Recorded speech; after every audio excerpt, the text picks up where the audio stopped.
Shout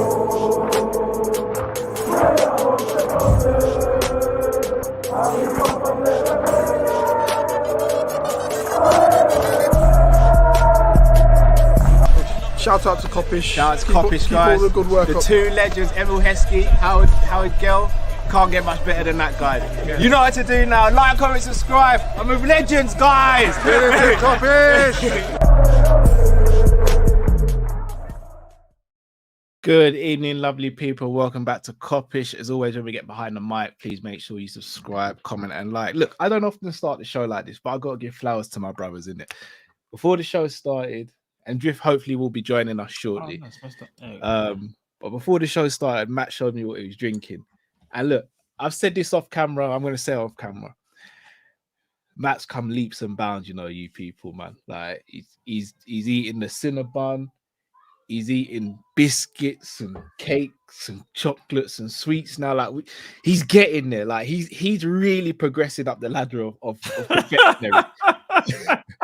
So for you to be drinking apple juices, it feels momentous. And then obviously Drift is the pioneer of this sugar thing. Like he's brought me to a level where I can stand there and go, I got sweet sugar thing. It's mud. So I thought it's only right I start off by giving the boys their flowers. So big up to you, Matt, for coming such a long way. And Drifty, appreciate it, bro. I appreciate you. Y'all the real MVPs, man. No, I appreciate that, bro. No, I don't know what it is with all this sugary stuff, but recently, boy, yeah, when it hits you, right? Hey, bro. And you don't turn back, either. You don't go back. I told you. Sugar, bro. I told you about this. I said, once you're in the game, you'll know you're in the game. You'll know you're in the game. Do you know why I never thought I wanted to get involved in the game? Because I know what I'm like when I get involved in the game. Once you in, you can't get out, man. You can't get out, man. You can't get out. No, this one's nice, man. This is the one from I don't even want to Marks and Spencer's. No, this is actually the one from Sainsbury's, you know. Oh, that's Sainsbury's. Yeah, the same. I was gonna get the one from M&S, but I don't know why, bro. Remember, I told you for some reason my taste buds really like the Sainsbury's one. Don't get me wrong, the M&S one's nice because you got I think it's the what's it? You got the cloudy one, and you've got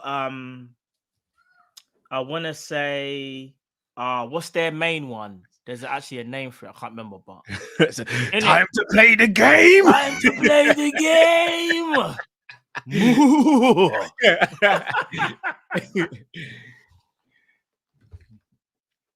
Big up. But yeah, man. Got a few things to talk about. Did you know what? It's not on the topic of discussion, but I do want to touch on it, Matt. And it is the Man United situation. Because as much as I hate Man United, I do think there have been similarities in the past, but there's also been glaring differences. Now,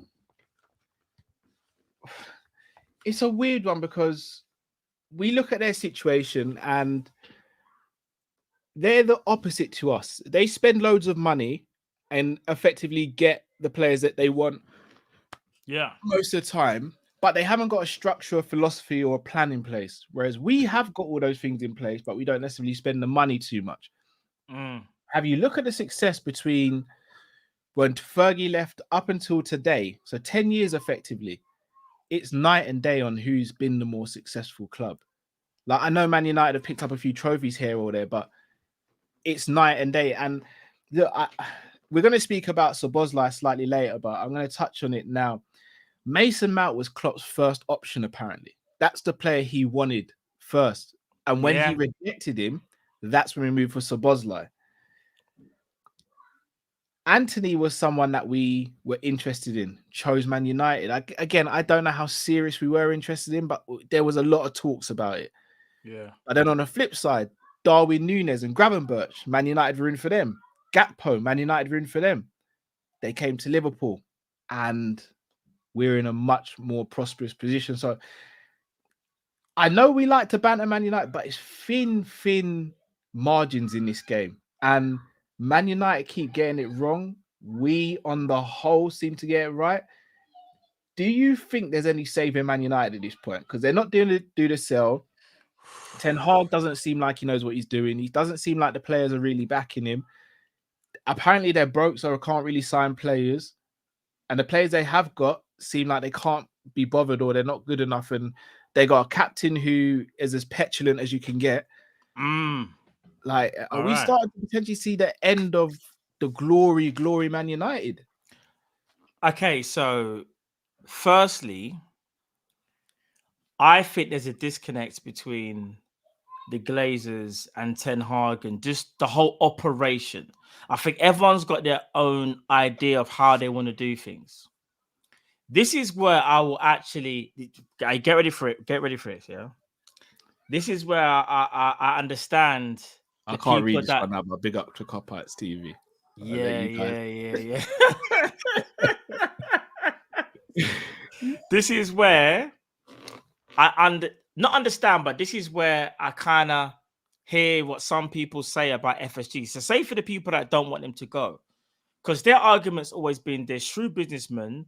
They employ smart footballing brains that know what they're doing, and there's a reason why there's a connect with Jurgen Klopp.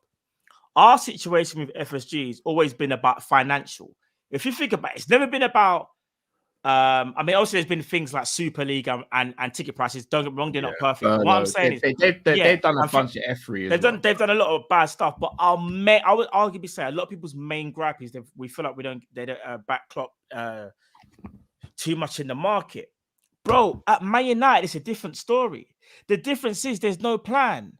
What they do is this. They do, whoever the manager is, they just go, here's the money, go and get who you want. But sometimes as an owner, you've got to be connected to your manager and to the people around him and almost look at him and go, are you sure that's the right guy? Because let's keep it a buck. 89 million pounds on Anthony, if I'm not mistaken. It was about 75 for Jadon Sancho. Now, I'm not saying these players couldn't have worked at other teams. 50 for Nana, wasn't it? 50 something for Nana. But for Man United, bro, and what's going on in their whole collective, it's not good. So kind of anything you bring there is going to be negative. Bro, they brought in a new striker, that Haaland guy from Atlanta, yeah? Yeah. He looks like he can actually do something. Yeah. Bro, in a Merseyside derby, Ten Hag takes him off. And almost in the Manchester derby. Manchester derby takes him off. And it's like, hold on a minute. Ain't this the guy that you was chasing for however long? You finally get him. He looks like he could actually do something. Because I'll be honest with you, bro. Call me crazy, but he plays for like a Spurs, even an Arsenal. I think he gets goals. Because I think he gets goals at Liverpool as well. For us, but they don't create chances, bro. They are shocking for creating chances. Yeah. There's no, bro, like you said, the captain, bro, that is the worst captain they actually could have picked, you know. It sounds really weird. Not because of his ability, even though I think his ability is still limited. It's mostly about his characteristics. He's not a captain. No, he's not. When things are going wrong, you need a captain to stand up. Do you get what I'm saying? And help you fight the fight. So, let me cut you there because I fully agree with you. But name me a captain at Man United then. I think Rashford. I think Rashford would have been a better captain. Nah, he would have been better than Bruno, bro. I don't think so. You know, bro. Rashford, think about what Rashford had to take on outside of football. I'm not saying it would have worked. His personality, I think, can take more. All right. Bruno Fernandes gets kicked. He's crying. He's doing the most. Like, he's not that guy, bro. He's not that guy. Shout out to Bayesian Pops. I think Luke Shaw's a shout. But Luke Shaw's he's been through a lot of adversity on. But this is what I was going to say. Sometimes you almost don't want that person to go through that much adversity that now you've made them captain. It's almost like you need them to go through a little bit, but not too much. Rashford stuff was kind of off the field, didn't it? That was off the field, not on field, more so. I think he would have been a better captain than Bruno. For me, Rashford kind of symbolizes Man United more. Bruno doesn't symbolize Man United, you know. I don't even think Rashford really symbolizes United. Like, he's got 1 goal, 1 assist this season in the league. But he's in a bad. No, he's wasteful, Matt. He's in a bad spot, bro. No, but this is Rashford though. in a month's time, he could go on a run for a month and score like 12 goals, maybe. And then the month after that, he'll score nothing. Like, he's a very purple patch, but also he can be very selfish as well. He's got that. It almost feels like he's trying to be this team's Cristiano Ronaldo, but he's not got that quality to be a Cristiano Ronaldo. No, that's very true. But I think people need to put things in perspective, though. You see their back line for the Manchester derby. I looked at that and said, "Oh my days, rough, bro! You can't play." No team in the Prem, La Liga, Ligue 1, Serie A could play a back four like that and win against Manchester City. You're just asking, bro. Johnny Evans and Harry Maguire, bro. You do realize they were the starting Leicester City flipping centre backs in like 2018. Lindelof left back, but that's rotten, you know. I can't believe I'm saying this. When I saw that, I was like, if I'm a Man United fan, I'm giving up today. Like, that's the day when I just say I've had enough. Big up Saeed. I saw Saeed's. I didn't want to do this, Saeed. You know, big up Saeed, man. I love the guy. It's nothing but love for Saeed. You know how bad I felt? No, because you know what it is, yeah? Just as a fan, yeah? When your manager lets you down and, like, he's showing you almost like he doesn't care or, like, he's just going to accept what's going to happen. Bro, that's a horrible thing as a fan, knowing that, like, you've gone to travel there. Obviously, you've been supporting them for however long. Like, you want to believe in them. Bro, could you imagine if, like, Jurgen Klopp one day we just looked at him and just went, he doesn't care. Like, he just doesn't care. Ten Hag doesn't care, you know, bro. He had that resignment look at the end of the game. You think he's done, yeah? Yeah, of course he is. Did you see the All right, look at his face? Here's the problem. If they sack him, who do they go and get? But they've got a fundamental problem, though, bro. They need gutting. Mess, they need gutting. I'm smiling because I love it, but it's actually a mess. They're in trouble. I love it. They're in trouble. And what's so mad is when they had Mourinho and they weren't even back, I did say to them, you should be happy with Jose. You might not like his style of football, but he might get you some stuff. Yeah. What did he do? He won them some trophies, bro. He papered over the cracks, innit? Yeah, he papered over the cracks. Even he said it as well. He was just like, where do these Man United players go when they leave here? Their like career's done because they're coming there for a paycheck effectively. Bro, have you ever heard in how many years of a Man United team that arguably don't have one world-class player? Would you argue Varane still or not? This is what I'd see. Varane is the only one that I'm clinging on to, and that's only because of what he done at Real Madrid. But since he's come to Man United, you could arguably say him and Martin, not calling Martin world class. I say him and Martinez brought up a rapport that got them into third last season. Yeah, you could say that, yeah. So maybe you could just say Varane. Maybe other than Varane, who are we saying is world class, bro? Could you say Casemiro? Have you seen Casemiro lately? He's their top goal scorer. What this season? Yeah. No, bro. He's their top goal scorer this season. No, Casemiro's legs look like they're gone. Casemiro should have stayed at Real Madrid. Yeah. Should have stayed at Real Madrid. But we're going off legacies for Varane. We are. Right now, they're not in the... All right. Another team. Chelsea. You said we spoke... Bro? We spoke yesterday. You said you watched the game. Brentford moved them up. Moved to them. If Mbeumo, bad boy. They moved them up bad. Bruv, bad.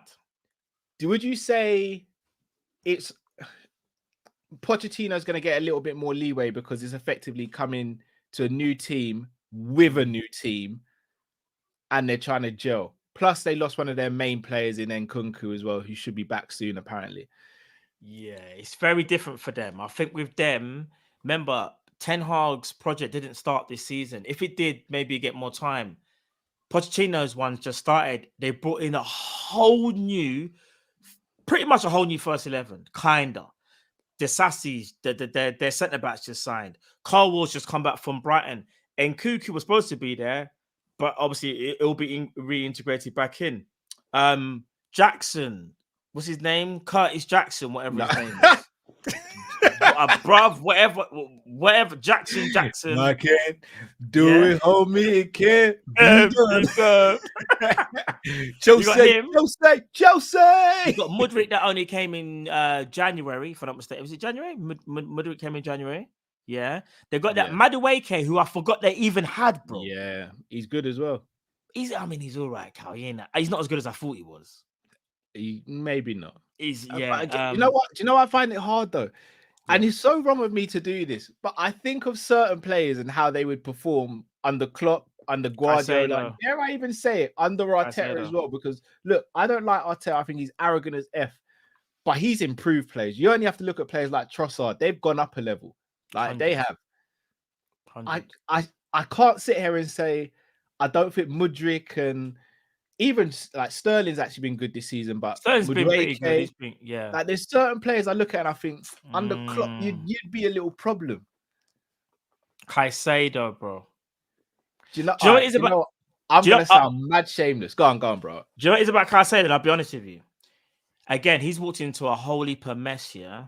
Literally walked straight into doo-doo like he's walking on the street. Walked into it, there's nothing he can do about it. But that's a him issue. We never told you to go Chelsea. You went there because you felt that was the team that, was gonna, but their project or whatever, money, whatever it was that you went there, yeah. However, I can't help but look at it and just go, when you look back at transfers and go, the brother just went to the wrong club. It's so simple. You see Mudryk, yeah? I don't think Mudryk is as bad as what he's looking. I think if Mudryk went to Arsenal, his heart was set on Arsenal, bro. His mind was set on Arsenal. He's gone somewhere else. It's not working out for him. It happens, bro. It happens. Right. I'm gonna sound shameless, and I know. Hold on. Have I frozen or is Cal frozen? Oh no. People, I need an update. I'm worried that I'm frozen. It's my computer, innit? Flip. Oh, is it Cal or me that's frozen?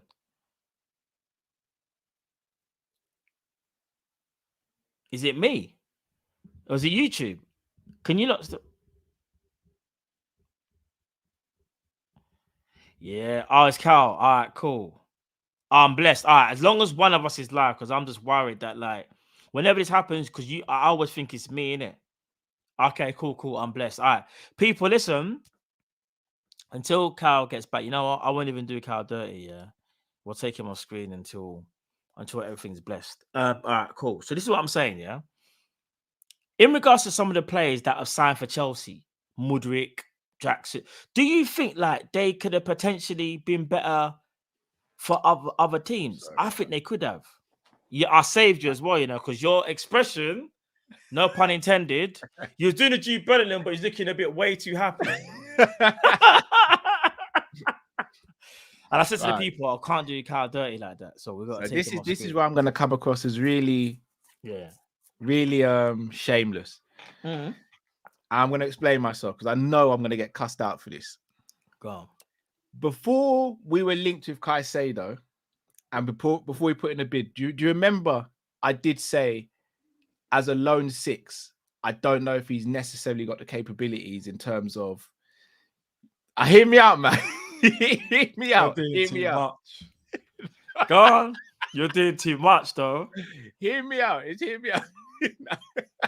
Go on. I did say it, but I also did get drawn in when we bid for him. And the reason why I did is because out of the DMs that were left, I thought he was maybe one of the best of the bunch, if not the best of the bunch. But the more I watch him, the more I kind of go with what I originally said, where I was like, I don't know if in a lone six in a Liverpool team, if he would work as effectively as he does in a double pivot. Now, granted, if we switch to a double pivot now, and it's Caicedo and Trent, Caicedo and McAllister, Caicedo and Gravenberch, Caicedo Jones, sweet as. And maybe Chelsea are going to do that with him and Enzo and then Nkunku in the 10. But as of right now, Caicedo by himself in the 6, I don't know if that works.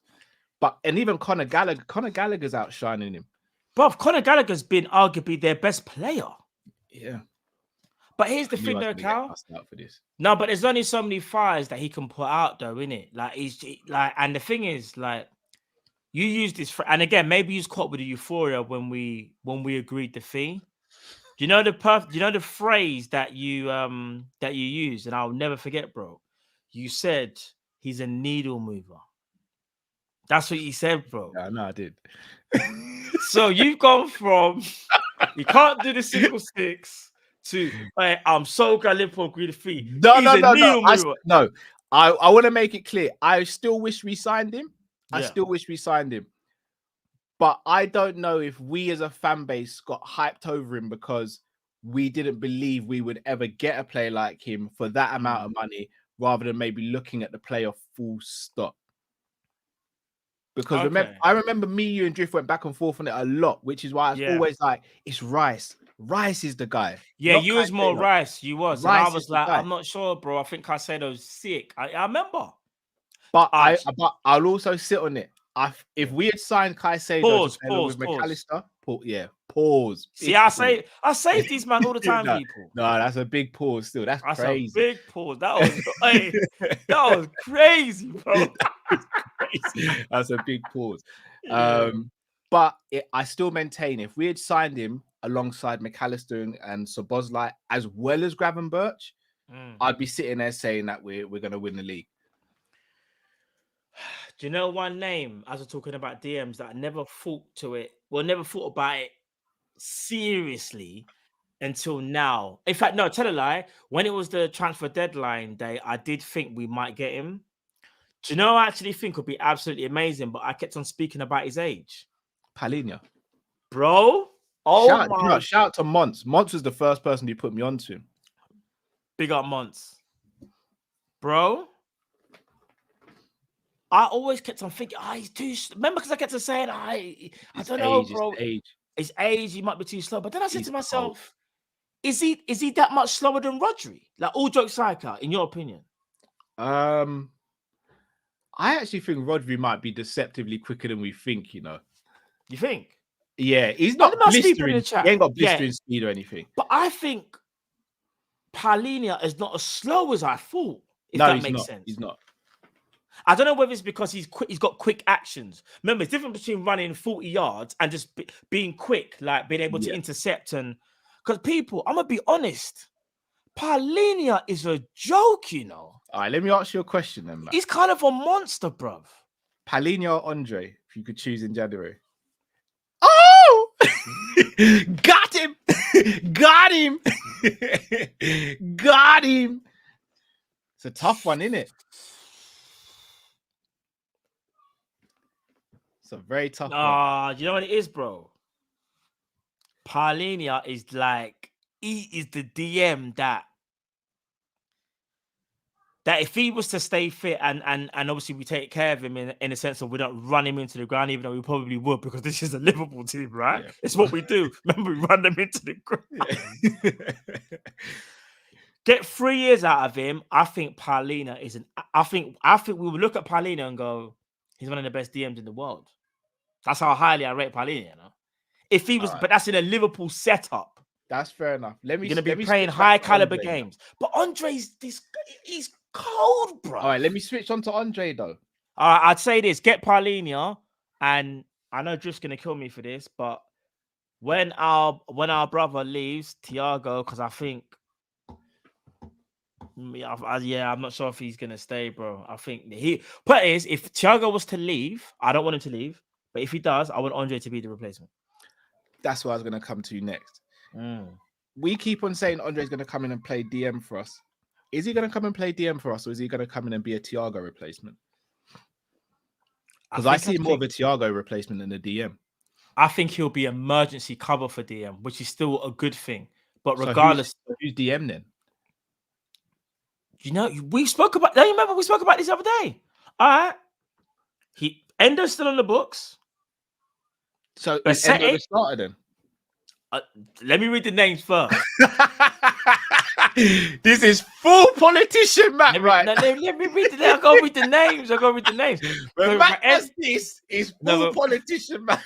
But we got Endo in the books. I like Matt We got Corby, McAllister. We got McAllister, who Klopp is still playing there as things stand right now. And we got Basetic, who I forgot. I'm a little bit worried about Basetic, by the way, as well, because again, it seems like he's struggling with the whole injury thing as well. So yeah, those are the 3 DMs that we have at the moment, bro. I know those are the 3. So, who's the starter then? As things stand, Klopp saying McAllister. As things stand, innit? So that's why I think Andre. If he was to get Andre, I think Klopp goes, we lose Thiago and we'll bring in Andre. That's what I think Klopp would do. So do you think? Do you think Klopp's scared to drop one of McAllister / Gravenberch / Jones? I think so. You know how Klopp's very loyal. When he sees a player playing well, don't want to drop them. That's why I'm also scared for Szoboszlai. Bro, Szoboszlai is playing out of his skin. And you know when someone plays out of their skin, you don't want to see them drop because it's like you don't drop your best player, so to speak. Whether that would, you know, that Messi would play like nearly like 70 games a season and Ronaldo, whatever. But what I'm saying is football, along with internationals, there's more games in a season. That's what it feels like anyway. The fixture list is more crowded. It's so okay to rest some of your top players, bro. All right, so I always when we speak about this, I always hear the comparison between Ronaldo and Messi, and the reason why I don't agree with it, and we say the same thing about Salah, is like, yeah, but Salah, look at Ronaldo and Messi, they played all the games. Ronaldo and Messi, for a large portion of their career, didn't play in the most intense league in the world, the Premier League. They didn't. That's also true. They had and played in systems whereby they weren't doing crazy amounts of running. I agree. Salah and especially Szoboszlai do crazy amounts of running. Szoboszlai doing too much. Oh, right. So you see, when we compare a Salah to a Messi or Ronaldo, how many times did we see Messi ever trap back or Ronaldo trap back? No, especially Messi. Yeah, especially I'm gonna be real. Messi was the master of walking around when he was so no, tell a lie. When he was younger, he did used to defend. He'll be a bit tigerish, like he'll do a bit of pressing, he would, but then say you beat Messi, he kind of gives up, but he would do that first phase. That's what I say. He'll do the first. Pep Lijnders will like this if he's watching. He'll do the first phase of pressing, yeah. But second phase and third phase, Messi ain't bothered. Yeah, Ronaldo was kind of the same as well. They done it in phases. Like if you beat them in that first phase, they're not really. But it was designed like that in terms of like we don't want to use up all the energy of our best players. So when they're going forward, you know, they're at their best. Whereas Liverpool's design is very different. Liverpool's design is more. At least one of you, when we had Mane and Salah, it was more Mane. Mane was the one that kind of not sacrificed himself, but really brought into that. I'm not saying Salah didn't defend, but for me, if we had to do a defensive ranking, I would say for an attacker, Mane was like a 9 and Salah was like a 7. Yeah. There was a difference. You could clearly see. And I just think with Sobo right now, I know he's a midfielder, so he's different. But he's just doing so much running to the point where, like, bro, you got to rest. Salah, still, he picks his moments. He picks his moments, Salah. He picks his moments. That's fair. That's fair. Right. The main title is going to be speaking about Liverpool and the Tyrants. I'll come to that next because we started on the tactical stuff and all that. Are we seeing more tactical fluidity and variety in our play under Klopp than we've ever seen before? When you think of, we've seen us do 4-3-3, we've seen the 4-3-3 inverted, which becomes a 3-2-2-3. We've seen us do a 4-2-4 and a 4-4-2 we've done, and a 4-4-2. Do you think this is the most versatile we've seen Klopp? And also, are we just in a position? In fact, no, I'll let you answer that one first, and then we'll go to the next one. Do you think this is the most tactically fluid Klopp's been? And if so, is he getting it right, regardless of results? I think it comes down to one simple thing as to why I'm going to say Liverpool almost playing positionless football. When I say that, if you look at where Szoboszlai is, like how he's supposed to be like the 8, you'll see Szoboszlai right wing sometimes. You'll see Szoboszlai pop up on the left. McAllister is the 6, but sometimes McAllister will go forward. Trent is the right back, but he gets inverted. Gravenberch might go left wing. Diaz tucks in. It's mad like how Klopp has evolved, but do you know what it is? He's evolved, but I think it's more about the players being more tactically able or more tactically flexible to almost like carry out the game plan of what Jurgen and Pep Lijnders want to do. And I think it's just that we have, you know, how much stick we gave Pep Lijnders. You know, Pep Lijnders is the one that kind of said, we have to give him flowers. Yeah, he's the one that came with the whole box formation. And even though there's times when I feel like we just invert for inverted sake, I understand it. And not only that, the way how we play. You see, like against who did we just beat at the weekend, bro? My mind went blank. Forest. See, when we beat Forest, yeah. Do you know one thing I was so impressed about with us? It was patient football. Yeah. It wasn't year ago, 2 years ago. Oh, we can't find a Trent. Just try and find like a 50-yard ball. Yeah. Like, you know what I mean? I have the needle pass onto someone's foot. Bro, everything was measured and I loved it. Bro, do you know much? I nearly had a tear to my eye when I saw us reset moves. I was like, oh my days. Yeah. Do you remember when Ngannou, when he goes, oh, he can grapple now. Yeah. Bro, that's how I felt. Oh, he can wrestle. He can wrestle now. That's how I felt when I saw Liverpool go, oh my days. We can reset the move. Yeah. It hasn't got a bit. Bro, it's amazing, but it's because of the players we have. Is it a bit disingenuous? Like, obviously, the players have to take some credit. Is it a bit what do you think? Sorry, before you move on, what do you think about, by the way? Oh, what do I think? Yeah. I think we are literally 4/5 players away from being the most dominant team in the world. I genuinely believe that. And I think that's a combination of the players we've already brought in and the way Klopp has been more tactically fluid. I think we are so close. I know 4 or 5 players sounds like a lot. I don't think it is. I think that's 2 players in one window, 3 in another, /2 in another. I think we are so close to having the perfect squad humanly possible. And I don't think anyone stops us. Not Man City, not Real, not Barca, no one. And I know it sounds arrogant. I genuinely believe it, though. I think we're that close. And I think a lot of that's come down to the new tactics and the way we're a bit more fluid. What I will say, though, is I still think Klopp is, in a way, hindering himself a little bit to the sense of, and it's mainly to do with Trent. Are you going to play Trent as a right? Because we see it now, even with Pep. When you see the formation and the lineup come out, John Stones don't start as a centre-back. Like, just for me, just have the balls to say, Trent's in midfield now, we're going to start with 3 at the back. Yeah. Not even in a rude way, but just throw it out there and be like, you know what it is, guys. Yeah. That's not to say Trent can't cover at right back still in the same way Henderson did and all that. But if we're gonna do the box formation against the team, then just do the box formation. Don't try and, you know, shoehorn people in and stuff and that. Like, if someone has to be rested or rotated, rest or rotate them. Because at the end of the day, Klopp, and this is why I love him, because he always is a human being before he's just a coach. Agreed. But what I don't want is for Klopp to not be selfish when he needs to be selfish and think about his legacy. Because I genuinely believe if Klopp rotates how he's meant to rotate, his legacy now is like here. He leaves with another Premiership or another Champions League or Europa and all those things. It goes through the roof. Like, goes through the roof. And that's why I want him to be a little bit more selfish and go, you know what, I love so-and-so player, but for this game, I'm going to go with this player. And the next game they might come in, or I'm going to switch formation in after 60 minutes if things ain't going well, and I'll bring that person and take that person. Like, just do it now, innit? Like, don't hesitate. Trust yourself.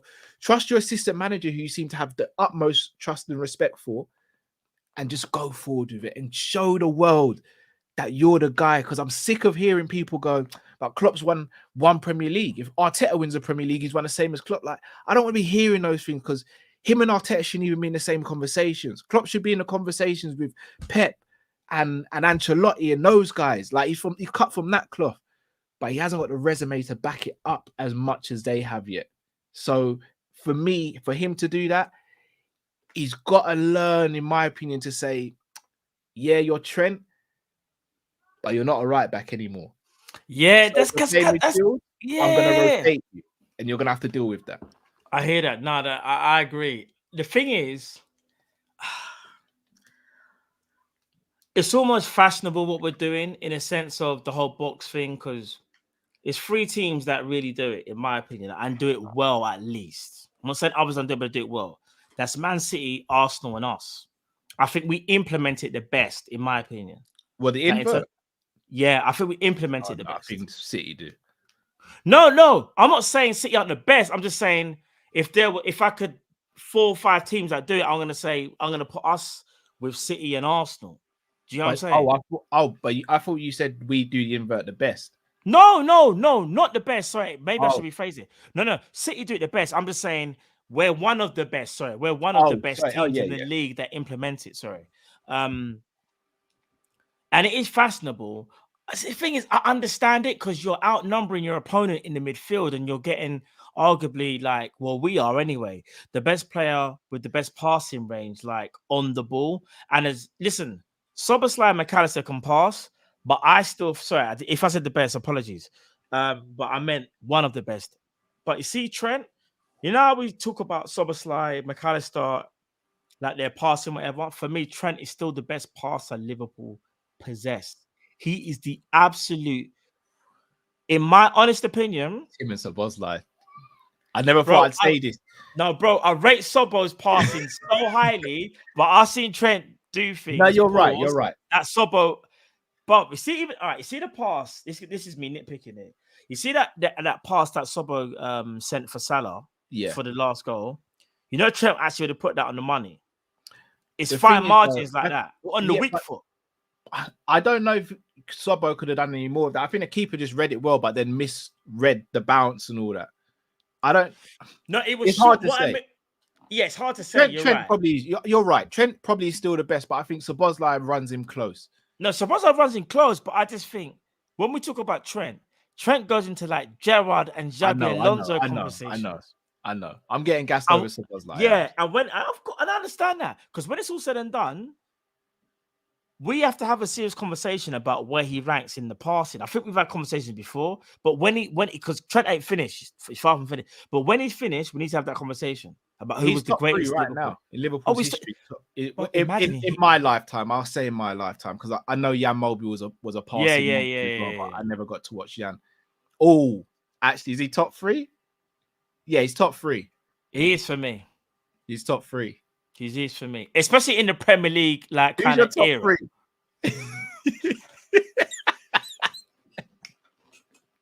I had to ask before you asked me. I'm sorry, bro.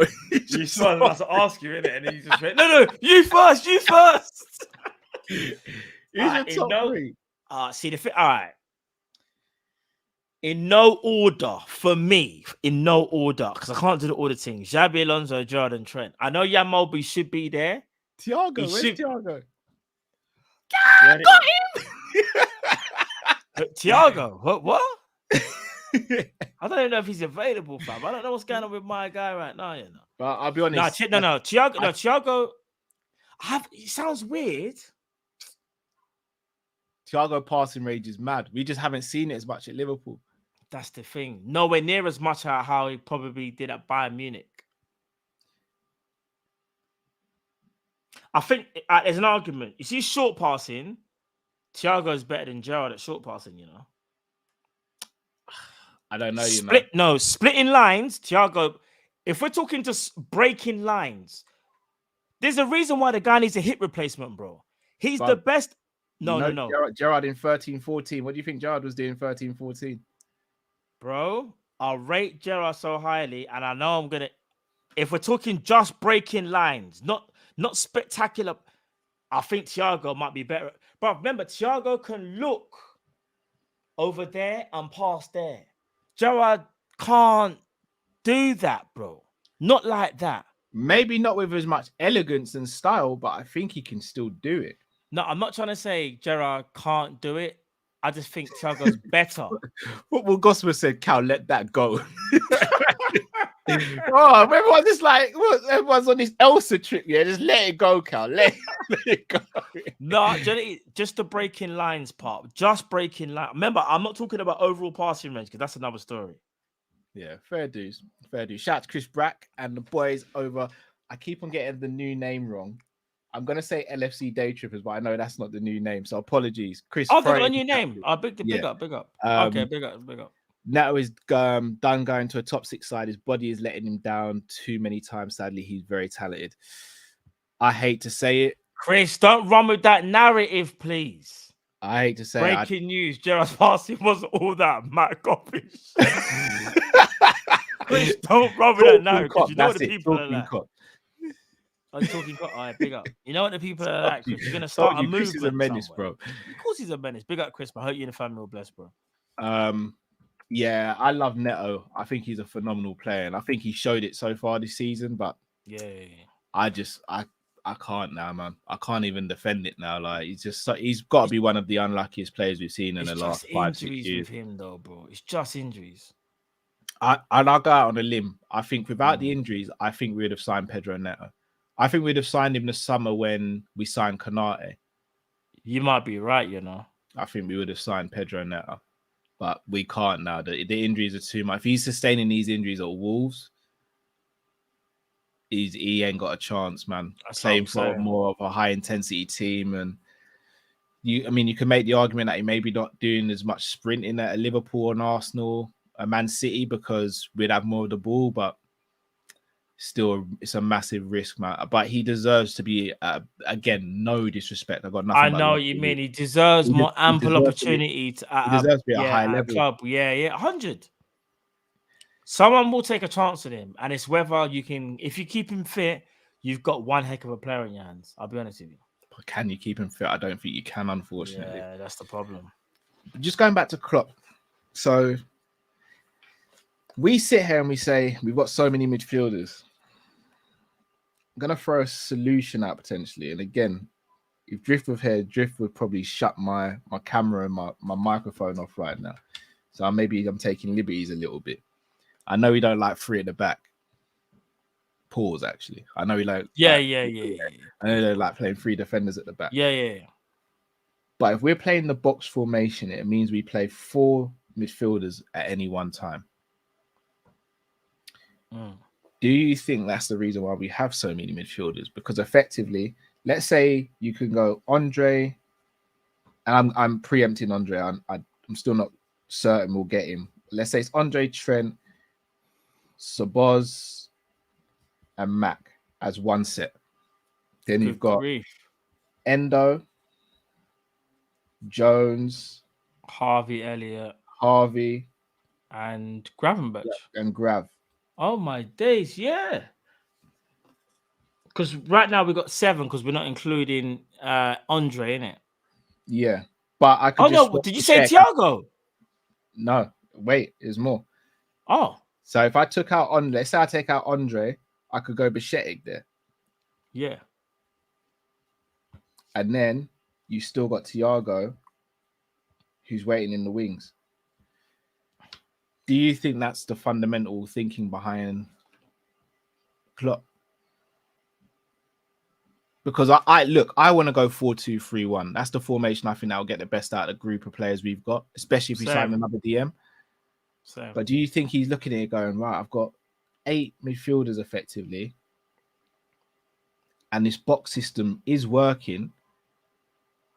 If I sign one more midfielder and a centre-back, let's say it's a proper centre-back, a left-footed centre-back, that allows me to do the box thing. It allows me to do 4 at the back because I've still got Robbo and Simicast. Again, I would still argue we need another winger. Yeah, I think so. And that then negates the whole right-back thing, because if you do want to play right-back, you still got Joe Gomez there, you still got Trent. And then if you're looking at the defence for the 3 positions, you got Virgil and Matip, who could play as the central of the 3. You've got Konate, you can play at the right. Gomez, you can play at the right. Kwanzaa, you could play the left of the 3. And then a new one, if need be. could that be the move that we're making? When it comes to midfield, I think Klopp thinks the amount of players we have at the moment, you know what Klopp's like, innit? He's very loyal. So I'm going to say if he was to lose Thiago, he'll just get Andre as the replacement. But I don't think we add more on top of that. For example, I wouldn't expect us to get like a Palhinha Or a Kone or a Kone or someone. Defense now, I know we got Kwanzaa, but I still think we need one more. Because you also got to take into consideration players are just getting older, innit? And they're more susceptible to injuries, and then it becomes a thing of reliability. I really am wondering whether Liverpool have really learned their lesson, and hence why, like, for just this summer, we just literally said we're just going to focus on one area. And even though I disliked it, I kind of understood it because it became desperation because you left it so. Listen, I don't want to say this, but the midfield was so stale. Yeah, we left it a year or two late. Yeah, Bob, it was stale. Yeah. Remember, we never even replaced Genie, really, even though you could arguably say it was Thiago, but different player, but just like personnel. Then you had Henderson. Remember, Genie left on a free. Henderson obviously left. Fabinho left. Like, we had to make changes. It took us long enough, but we made them, and I think they're the right signings, and I think Liverpool looked at that and gone, first and foremost, we need to make sure we get players that are available. And so far, so good. Touch wood. Pause. Straight away, pause. All the players that we have pulled, none of them have had major injury issues. And I think that's a big factor for Liverpool. So, yeah, I think it is a numbers thing for us, Carl, because of the whole box midfield. And I don't know if you know this, Pep Lijnders was the one that apparently said to Klopp, like, yeah, it was. If the box thing don't work, I will sacrifice a year of my salary.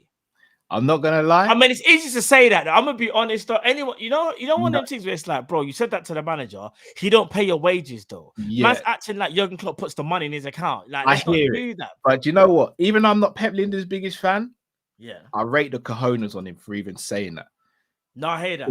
Do you know how much you've got to back yourself? Like, let's say, for example, I had an idea at my workplace and I said, guys, this is gonna work. If it don't work, I'll give you a year's salary. Do you know how certain of it in my brain for me to sacrifice? Bro, what am I gonna do when I come home and I tell the missus, next 9 months are gonna be a bit techie, you know, baby? I said something could work, it didn't really work out. Yeah, no, I hear that. No, 100, because like the thing is, he got a lot of stick. Pause. Like last season, and rightly so. Even the whole book thing maybe exposing a bit too much. But you know what he has done? He's kind of reinvented us, you know. But he didn't tell everyone at the beginning what we was going to do. He just went and did it. That was the difference. He didn't have to write a book for this one. Yes. We turned to the box thing, and everyone's like, an Arsenal game, oh, what's this? Liverpool? Why are Liverpool inverting Trent? And you see Trent moving to midfield. And everyone's going, is Trent a midfielder now? And it just stemmed from there. That one game, the Arsenal game. And from then on, we found a formula where we were like, okay, we need to negate our weaknesses because we was getting exposed. Yeah. And we were like, we got to try something different. Pause. We did that. And lo and behold, we've turned it into one of our advantages because you see, when we're attacking and we're on the ball, there's only two teams that can really rival us, like when we're actually on the ball, and that's Arsenal and Man City. Fair. No, sorry. I'll say Spurs at this moment, but I saw what I saw at Spurs. And in a weird way, they beat us via a fluke. Like, you know what I'm saying? Yeah. But I'll give them. Listen, I don't want to be disingenuous to anybody who's top of the league. But don't there's say not too many. Much Spurs, because I'm going to speak about them in the next. Yeah. Cool. Shout out to Chris, and you know it's weird because me and Chris disagree on literally everything. But this is the question I wanted to ask, and this is for the chat as well. So it's not just for you, Matt. And I'll give my answer to this as well. Europa League final tomorrow. Forget about opposition. Forget about everything. Everyone's on form. Everyone's fit and firing. Who's your starting 11 in a 4-2-3-1 formation or 4-3-3? Obviously, I'm gonna just put Ali in goal, and I'm gonna put Salah right wing, and I'm gonna put Virgil left centre back. Who plays in a 4-2-3-1? 4-2-3-1. Robbo left back. Virgil. So Robbo. Yeah. Virgil centre back, partnering Ibu, shot caller. Oh, we're not doing the inverted thing. If we're not doing the we're not doing the inverted thing, innit? Okay. I see what you done. You want to cause problems, yeah? All right. All right, then. This is Chris's question, not mine, bro. All right. I'm going to go with, so people don't think I'm cheating. I'm looking up at the sky. I'm looking at the screen. I'm going to go with...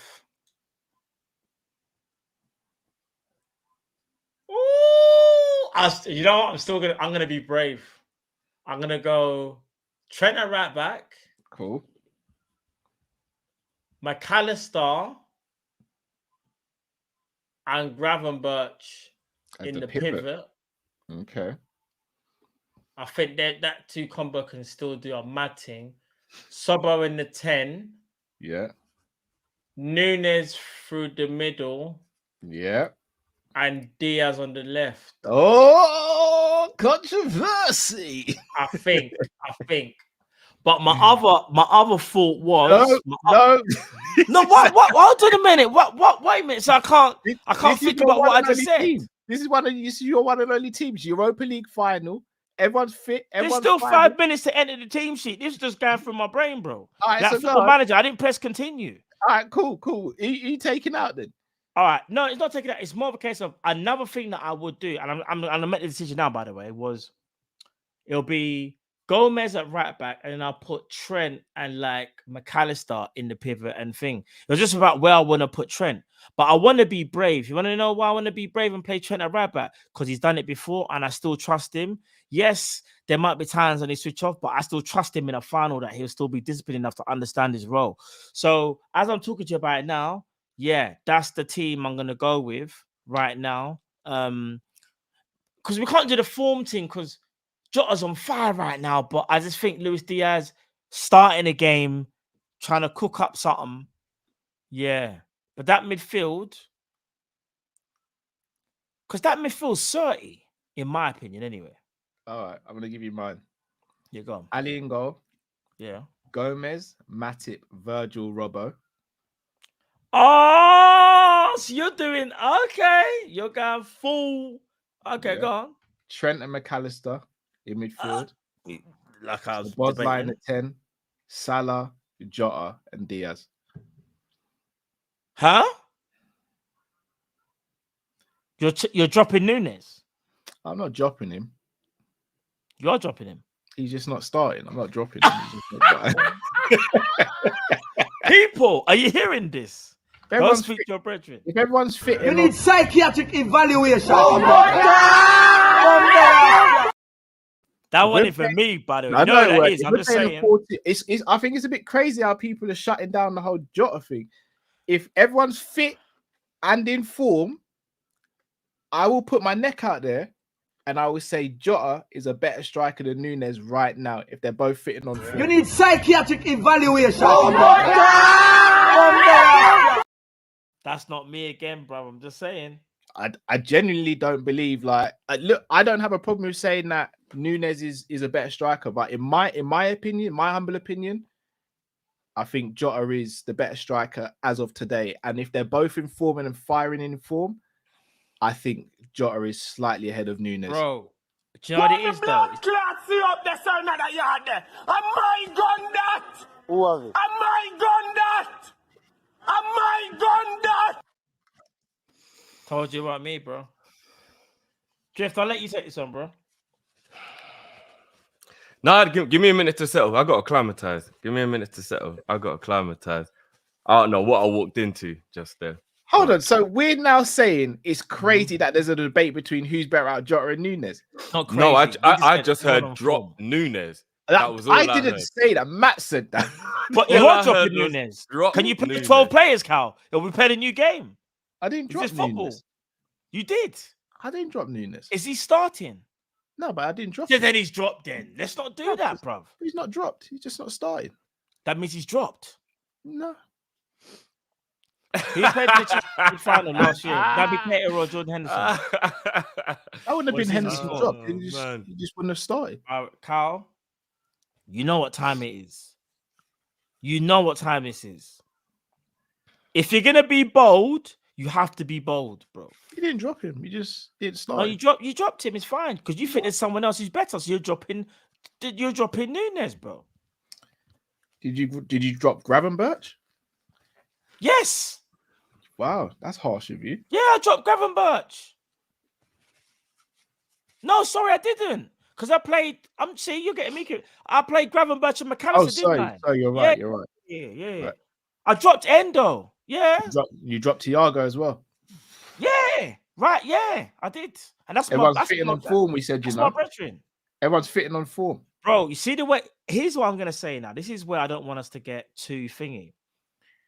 The way how we play involves a lot of energy, a lot of pressing, a lot of running. Thiago's still quality. This is but I want him coming off the bench and doing the Luka Modric thing. You lot just saying I'm just flipping. Is that what you lot are saying? Yeah. That is a liberty comment. Go on, Andrew. Sorry, Matt. Go on. Finish. No, I was just gonna say, like, just quickly, yeah. Before you say you're starting 11, yeah. Nunez has shown this season he's different. And I've been one of his harshest critics, and so have you. Now, I understand it. It's not nothing crazy what you're saying, but what it is, Dom, look at the two and going, we're in the final, whoever we're playing, and I think to myself, who do I want to start in that game? I think Darwin Nunez just scares the crap out of people. I'm not trying to say Jota can't do it differently. Pause. I'm not saying that he can't, but I'm just looking at this season. Jota's been amazing, but then so has Darwin Nunez. It's however you see it, innit? So... yeah, Chris, I'm not gonna lie, you're a bad man for this. Go on, then. Who's your starting? What's your starting 11? Like tomorrow, there's a final. 4-2-3-1. What's your starting 11, bro? I find it crazy how people are just acting like Jota's not like. He must be one of our most underrated players. It's not about Jota, Cal. It's not about Jota. It's about Nunez. But here's the thing. If you were to say, like, when you said Nunez, I wasn't sitting there going, no way, that's crazy. Like, I understand it. But when I'm seeing people say, no way, that's crazy. How can you play Jota? Like, are we forgetting who Jota is? No, I never said it's crazy. I'm not saying you guys, but I do find it like, I almost feel like people forget who Jota is. Like, Jota's been scoring goals since he's been there for fun. Like, the only reason Jota's stopped scoring goals since he's been at Liverpool was injuries. Yeah, that's a fact. That's a fact. Like, I don't really have an issue with you playing. And let's not act like Jota don't score in big games, because again, he does. Nunez is a big game player. What? Jota don't score against your Arsenals, your Man Uniteds, your Man Cities, and all this. Like, again, are we forgetting who Jota is? Like, I don't mind anyone saying Nunez ahead of Jota. I don't mind, but I can't get my head around people just throwing Jota away like ain't even a competition between the two. Like, anybody doing that's going too far. No, that's a mad thing. But listen, the fact that we can have this conversation says a lot about where we are as a team, as a squad. Says a lot. Big up, Coach. Big up, Coach. Big up, Coach, man. Says a lot. Look, I know a lot of people might think differently about Nunez. I'm hoping that more people are coming around now, but I think they're both gunmen. I think you can't really go wrong with which one you pick. Maybe the opposition might make you lean a little bit more towards one or the other player. It's about preference, isn't it? Like, I was only ramping about Nunez. I mean, but Nunez is always going to be my guy, and like it is what it is. But Jota's a don. Like, there's all right. I'm not even trying to take the mick here. Not even trying to take the mick. So Szoboszlai gets the ball. We all watched the West Ham Europa Conference League Cup final, right? When Bowen got put through on goal. Oh yeah. Exact same scenario. Yeah. Who would you rather be on the end of it, Jota or Nunez? That's a hard one, because you want to know something. I think both. Nunez against Newcastle, no, don't sit on the fence, bro. We need an answer. No, but Nunez against Newcastle was 2 clutch goals, you know. But I think Jota's done. But then I think Jota's probably here's the thing. It's so good. Both of them have got the odd moment where you go, "Oh my god, I can't believe he did that." And both of them have got the moments where you're like, "This man." Because I'm gonna break it down. I'm gonna break it down now. The ball's put through. It's not Bowen through. It's Jota or Nunez. Who are you picking in that moment? By the way, none of us said Gakpo either. That's another talking topic. You know what? To be fair, probably Jota. All right. Who are you going with, Matt? Because I'm going Jota in that situation. Probably just. If you're just talking Jota, that one scenario, then I think maybe Jota edges it still. And that's only because I've seen more of it. It's not Nunez can't do it. Remember, Nunez won us the game at Newcastle with 2 clutch finishes. So Matt, we can't hear see. me out, bro. No, but I'm just telling you my argument. I'm going to cook. You sure? So we're talking about time and clinical, yeah? Mm. The ball's ricocheting about in the box. It comes to a striker. They ain't got no time to think about it, but we need the goal. Who do you want on the end of it? No time to think. No time to think. Strictly instincts. Probably Nunez. I'm going Nunez there. Because even the goal that... Although I've seen Jota score a lot of goals. No, you're right. But I'm still going I'm Nunez. still going. Nunez is that... You know what it is? Remember that? You know the goal that he scored on the weekend? And that sounds silly. Other strikers can actually miss the ball, you know? Or like, this, I don't know. And that sounds crazy. That's Nunez's kind of thing as well. So right. I'll go Nunez. Yeah. The ball's on the edge of the box. Again, I'm going to involve Szoboszlai and Salah in this situation. Kyle's really trying to fit these snars into to suit his answers. But yeah, go on. What's the next one? Header. This is a header, right? Sure. Corner, take it quickly. Wait until you these snarers, bro. Go on, They're popping the ball about. Salah and Szoboszlai. We need the striker to jump in midfield quickly, pop it off, get the 1-2 back, and then score a goal with first touch. Jota. Who are you putting your money on? Jota. That we know that's Jota though. That's his get. That's Jota. That is Drift. Jota. Who are you saying? That's Jota and Gakpo. No, Gakpo's not in this conversation. No, I'm just saying that's their style of Gakpo. play. Jota's learning that as well. He's gotten better. Yeah, maybe I would go Jota with that one as well. I think Nunez did a goal like that this season with Salah, didn't he? Not saying that, bro, they've all. No, all I'm just trying to like goals rack in my the brain scenario. of whether he actually literally did that scenario like earlier on in the season. I think he did. Trent's on the right wing, doing up 18-19, looks up, whips the cross in. Who do you want on the end of it? Jota or Nunez? Nunez. That's tough because I've seen them both do a madness. I've seen Nunez do I've seen them both do. Ooh, Nunez that's is a better tie. at volleying. That's a tiebreaker. No, header. This is header. This is headering. Oh, header. Yeah. It was headering in Jota. I'm not gonna lie. I think heading might be right down the middle because I think they're both really good. We at need heading. an answer, Drift. I think Jota's better at headering. So you're going Jota, Matt. He's better at headering. Nunez has scored some really good headers for us, you know. I know, but Jota's Jota is unbelievable in the air, though. Jota's arguably the best attacker that we have at the head. Yeah, I say he's probably the best. It used to be him and Mane. I used to say before. I don't know, you know. I don't know. Maybe just leaning towards Jota, but Nunez has scored some really good headers for us. No, he has. Like hitting the ball down. I did say Cal will bring up the scenario with the headers, though. I'm telling you, I know what this is. No, wait. I got some more. Weak foot. I'm waiting for it, bro. I know. No. This time, Robbo has played a mad diagonal ball. We need the striker to bring it down, hold off the defender, and play it through for Szoboszlai making a late run from midfield to be one-on-one with the goalkeeper. Who do you want in that scenario? Again, I think they're both as good as each other. Both very good, but I would more trust Nunez with the body. I'd rather get Splinter. I'd rather trust. No, but sometimes I think both can Nunez. be true at the same time. But we need an answer, bro. Who's going to bring the ball down? Yeah, hold off the defender. Stronger. Nunez is Nunez is stronger. Nunez is stronger. He's better holding off the defenders, bro. All right, I'm going Nunez with that as well. I'm waiting for the weak foot scenario. Matt, go true. Weak foot. But I know what this is. Both players have been played down on their weak side. This is Jota. They've got to finish across the goalkeeper, however they want to finish. They're one-on-one. Nunez can use his left foot, but not like Jota. Hold really. on. From an Origi angle in a Champions League final, they're both in that spot. Who are you banking? Man's just picking out Jota. these scenarios that doesn't suit Jota, you know. Even although Nunez has scored 2 lift. Hold on, let me ask you this. Actually, there's a ball that gets from Trent. Let me He's ask literally this. hit 2 volleys into the opposite corner in 2 different games from that exact scenario. Yeah, I know.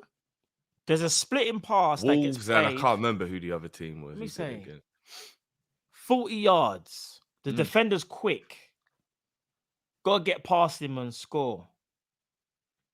Who would you rather put your money on? How we beat Ball in behind. So let's say that. All right. Also, he doesn't have to. The player doesn't have to beat the defender with skill. You just got to burn the defender and finish. But yeah, however you get past him is your business. Darwin all day, bruv. Darwin all day. All right then. Darwin all day.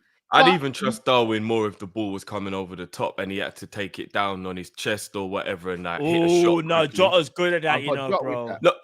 Jota is good at that, but we've actually watched Nunez do that about 3 or 4 times already since he's been there. Do it. Bro, I'm not saying he hasn't, but I think I'll prefer Nunez in that scenario. All right. So, guys, I did 1, 2, 3, 4, 5, 6, 7, 8 different scenarios. Yeah. 8 different scenarios. Again, if you want us to do more scenarios, we can. But out of those 8, 1, 2, 3, 4, 5, Jota's come top of the list in all of our estimations. So again, I'm not sitting here saying you guys are wrong for picking Nunez or anyone's wrong for picking Nunez. But my point for doing this was to prove to you guys that the gap between the 2 is not big and neither should be greeted with craziness. Because we've got 2 brilliant strikers on our hands right now. And when they're both in form, they are 2 of the best killers in the world. For me, it comes down to preference. This isn't a thing where it's like, if you're dropping Nunez, it's crazy. If you're dropping Jota, it's crazy. It's not. Because both have shown that they do their thing. Glad I've proven my point. So, Drift, based on that, who's your starting 11, bro? Sometimes I've got to go to the chalkboard and show my workings out to the teacher. I've got one question. No, but I mean, there's a lot of stuff that you did miss out that are in there. But I said to you both, drop in more scenarios. I've got one question for you. Yeah. Who was a better player out of Steven Gerrard and Ronaldinho? What the hell are you doing right now? What are you Just doing, answer the bro? question. Who do you think was better in your opinion, Steven Gerrard or Ronaldinho in their prime? I'm just asking a question, bro. Just answer the question. It's Drifty's turn to pick his 11, bro. bro. Answer the question. Who do you think is better in their prime? Drifty just joined us. That is so disrespectful. Drift, I'm so sorry, bro. You pick your team, bro. I'm Tyson Fury in the second round right now, bro. No, bro, just a quick genuine question. This ain't a trick, by the way, because I want to explain something. It's not a trick. It doesn't matter who you pick, by the way. On all jokes aside, yes, it does. No, it doesn't. No. You're not gonna like my answer, but I'm gonna justify. Do you know, Bunny? I'm gonna say it with chest. Who do you think was better in their prime? Who do you think was better? You keep on changing the question. What did I say before? Sorry, you said he was the better player out of the 2.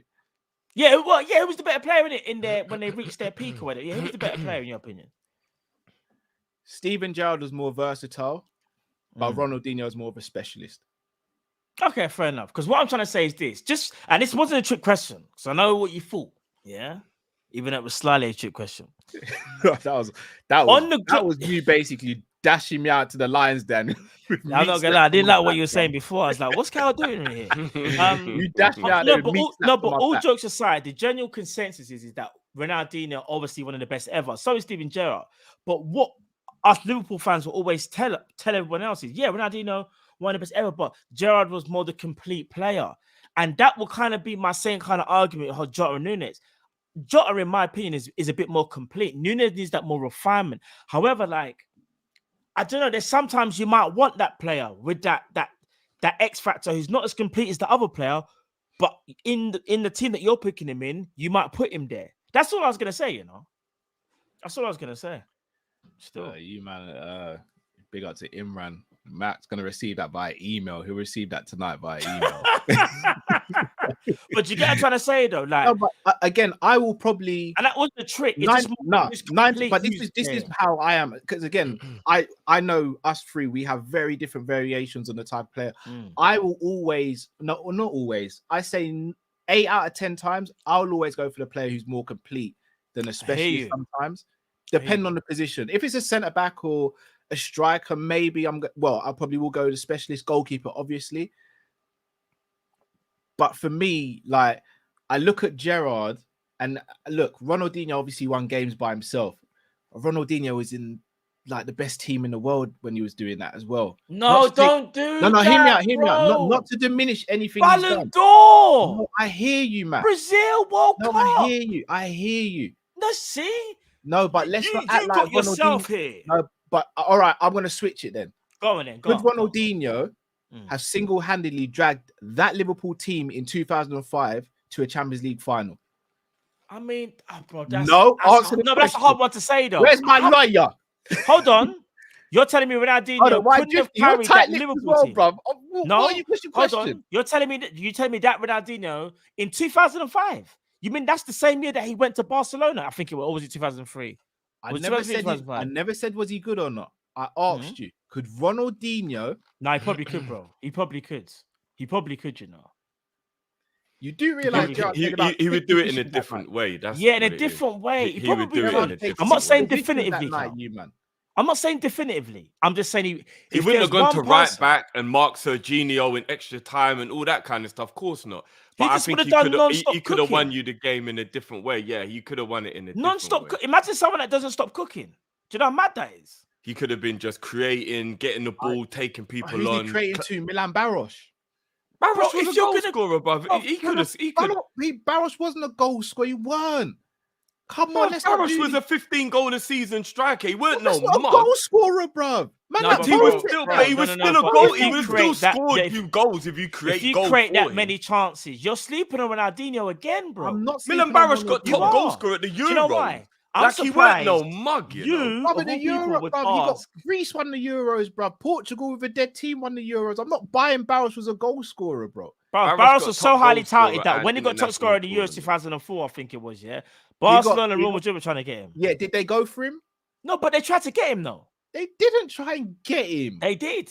Remember when They the mentioned it remember the old loosely tricks in back the in the day mirror. where the president from Real Madrid, there'll be a new one trying to get his seat or whatever. Bro, I'm telling you, you're sleeping on Dino. You're telling me Dino couldn't. Bro, Dino was different. I'm not saying Dino wasn't special. I don't know if he could have done what Gerrard did in that game to drag Liverpool. All through he the would net. tell Biscan and Haman, you man just protect about 4. I'll do the rest. You're talking about Ronaldinho, fam. I don't know if Ronnie could have done it in that game by himself. Bro. Do you think Messi could?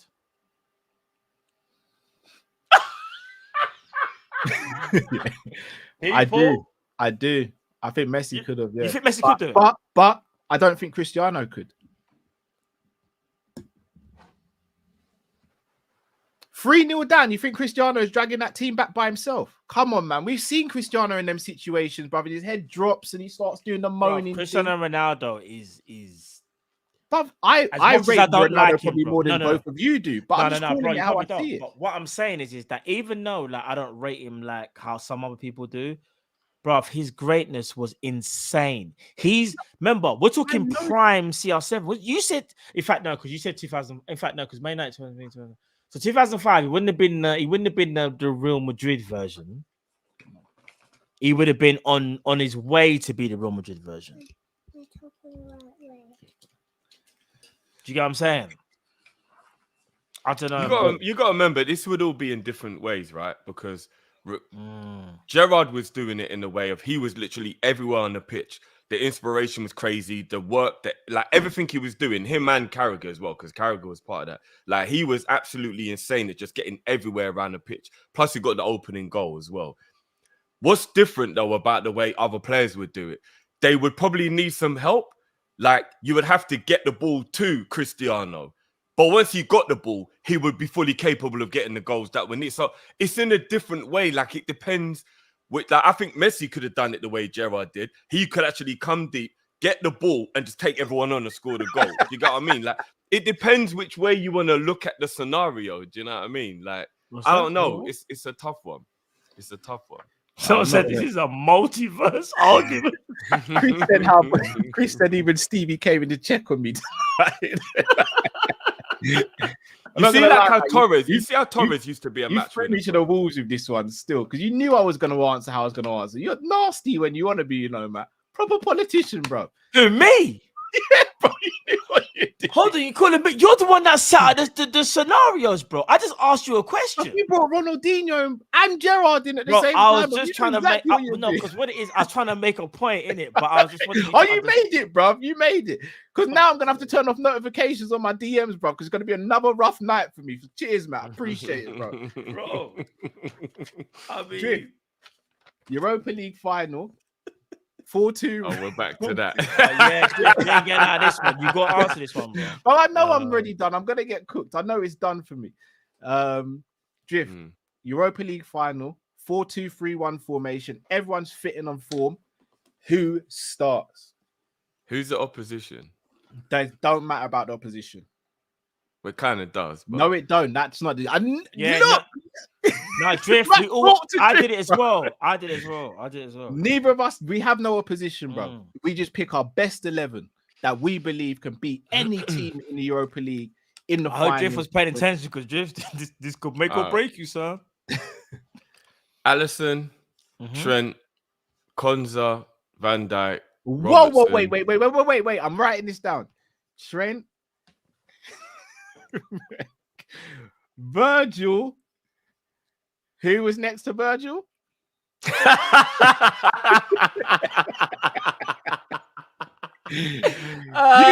You just saved me, bro. Because I thought I was gonna get bad tonight, but you're in for it now, bro. Who's the guy? Who's the guy at EastEnders that he was in the shop and he pulled down all the stuff like Patrick, bro. He never. When he dropped down, like Patrick. Yeah, he dropped down. Patrick, like this. Slow. I feel like Patrick. I just dropped down on the ground when man said Konza, bro. No, I just wanted to get you lots of attention. I wouldn't start Konza. Cool. So I'd go Ali, Trent, Matip, Virgil, Robbo, Endo, Gravenberch. Hold on, whoa. Hold on. You're doing the pivot, yeah? Endo and Gravenberch. 4-2-3-1. Oh, 4-2-3-1. Yeah, Sorry, yeah, I'm thinking 4-3-3. Sorry, 4-2-3-1. Yeah, you might want to change one of them names. I mean, it's up to you. It's your team. But... So we're not inverting. It's 4-2-3-1. Cal literally said there's no invert. No, Chris came up with the question. No invert. But 4-2-3-1. You don't just 4-2-3-1 like it was 18-19 season sort of thing. Yeah. Sort of thing, yeah. 17-18 sort of, kinda. All right. Endo, Szoboszlai in the pivot. Gakpo playing behind Nunez, Diaz, and Salah on the wings. Hold on. What? Hold on. Who's in the pivot? Endo and Szoboszlai. Wow. I did not think Drift would do that. Wow. Let's start with you.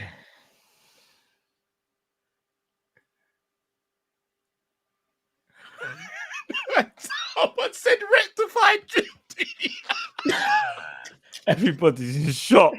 I don't know whether this is a joke. I don't even know what to say next. I just go to the next topic. Bro, can I remind you? McAllister. So you're not starting McAllister in the pivot. You drop him back. Yeah. Option off the bench. No, you dropped the bench. You dropped him. Remember, you said you got with Endo and Gravenberch. You dropped him, Jim. I didn't say that. Matt said that. You dropped him. Right, you're right. He said, who did he say? Who did he say? No, he dropped him. So what is it? Endo and Gravenberch in the pivot? No, Endo is Szoboszlai, bruv. Gakpo in the 10. Come on, Matt, keep up, brother. But Szoboszlai's not going to be sitting there. He's going to be constantly moving forward, and Endo will be the one who will be holding it down. 100%. So I basically have Diaz, Gakpo, Szoboszlai, and Salah supporting Nunez. That's winning you a Europa League, in my opinion. But you're also leaving the midfield very, very. no, because Like, Szoboszlai's got the legs to keep on getting back to help no, out. We know that. He's already. a human being, though, Drift. No, but he's intelligent. He'll know when to make the runs forward. But why take him out of his best position, bro? Because I would want Gakpo to play in a final. So are you going with preference, or are you going with who you? Like... I'm going with. That's what I would want to play. I know there's a lot of positions there that'll probably be better to change for the good of the team, but that's what I would want to see. But aren't we meant to be doing what's for the good of the team, bro? No, you just asked me what my favorite 11 would be to start a Europa League final. I said the 11 that's going to win the Europa League, like the best 11. I thought we were just picking our favorite 11 to go into the game. No, not favorite, bro. But if Klopp picked his favorites, bro, we'd have a heart attack, bro. Well, remember, I walked in, I didn't know what you lot was talking about, so I just got hit with Ronaldinho, Gerrard, and all a second this chance. I'm not buying it. No. I'm not buying it. If you want me to be what would absolutely be the best for the team, then I'd probably go McAllister and Endo in a pivot, and then Szoboszlai playing behind Nunez. You saw the reaction was like, hell no. No, come on, you know I don't care about the reaction. You know that already. I'll probably go McAllister and Endo in a double pivot with Szoboszlai playing off of Nunez. If it was like the literal best, what I thought would work, but that was my favorite 11, the first 11. I would want Gakpo to start a final. Plus, he will cook in at 10, I reckon. All right. That's what I'm going to go to next, actually. The 4-2-3-1 formation. Why are we doing the 4-2-3-1? Do you not think that's what we're going to start playing or something? No, it's just a random question that was asked of us. Yeah, I do think 4-2-3-1 is going to be one of our main formations. I still think the box formation will be. I just wish we just do it from the start of the game rather than invert and just say, look, we're playing 3 at the back, 4 in midfield, 3 in up front, deal with us in it. Don't no one believes you just because you put Trent at right back. No one really believes he's playing at right back. Do you know what I mean? Let's just go with it now. Pep don't put this team sheet out and put John Stones as a centre back. Like, we know what John Stones is. He's a DM for them, man. Now, do you think that we now have 3 players? No, bro. This one got me. I can't lie. It got me. When you look at certain players in the team, so in the same way I just broke down the box map and said we've got like players. If we're going to do the box, we've got players to fill those positions. For the double pivot positions, let's say I'm going to use Andre as an example because he seems to be the one we're heavily linked with. So we've got Andre, Endo, and Bajcetic, who you deem as your destroyers. Yeah. Then for the partnership in the pivot, you've got Mac, Grav, Jones. Have I missed any? Thiago. I put Thiago there because he's part of the squad. And then for the 10s, you've got Szoboszlai, Gakpo, and Elliot. Right. Are you guys happy with that, or do you think we'd need anything more than that? What was the bunch of 6 that you said just then? So for the pivot positions, so Andre, Endo, and Bajcetic, who would be playing as the destroyer of the 2, and then McAllister, Gravenberch, Jones, or Thiago, who'd be more the box-to-box / controllers. I mean, that's the main reason why I'm so surprised that everybody was in shock that Szoboszlai would be in the pivot, because he would be playing that role that was the more box-to-box 8 out of the 2 in the pivot. No, I've got Szoboszlai. No, we've got him as the 10 if we've done a 4-2-3-1. No, I'm saying when I did it in my 4-2-3-1, I don't get what was so wild about it. Every time we went down to 10 men, Szoboszlai played that role excellently. But best position is 10 though. That's him. That's him. That's his natural. But I don't know, after watching the way he's been at Liverpool, I think box to box might be just as good. No, he's just an all-round brilliant midfielder. Like, I don't really think it matters. Let me ask you this question. Even though he's very, very good at doing box to box, because he's got all the capabilities of doing that, you want to see Szoboszlai in the attacking area, innit? He's a threat, bro, with his passing and his shooting. He could attack in that role, though. No, but what I'm saying is the reason why it was 4-2-3-1, and you can kind of like separate what players are good at. Szoboszlai, if I could pick that position, that it would be the one for him. It will be the 10 because you want him closest to goal as possible. because he's so creative and he's so dangerous. Of course, he can do that. Of course, he can sit in a pivot and he can help track back because he's got energy to do that and he'll run around all day and help you. But I want to see him closest to goal, and I know he can get goals in it. That's what I'm saying, bro. I'd rather him in the 10 for me. I hate what you lot are saying, but I think his energy and his industry and his tackling and his pressing and all that, maybe in the 10 he might be a little bit of a waste from an all-round point of view. No, Like, but then you're saving him to just do his best work though in another way. He's still gonna track back, but he just won't be as like who's going to do enough running to compensate for him not doing the running, if you get what I mean? The 2 players in the pivot and the 4 defenders, bro. But in That's that 6 pivot, players. And the wingers, bro, they got to cover space as well. Like it's That's not like 6 players. Szoboszlai goes into 10 and he just gives up defending, but Mm. we're taking a lot of the onus off him so that when he receives the ball, he's close to the goal where he can make an assist, make a deadly pass, the assist before the assist, or just let off a shot. no, fair enough. But you remember, yeah. Leicester, bro? You remember that? Yeah, of course.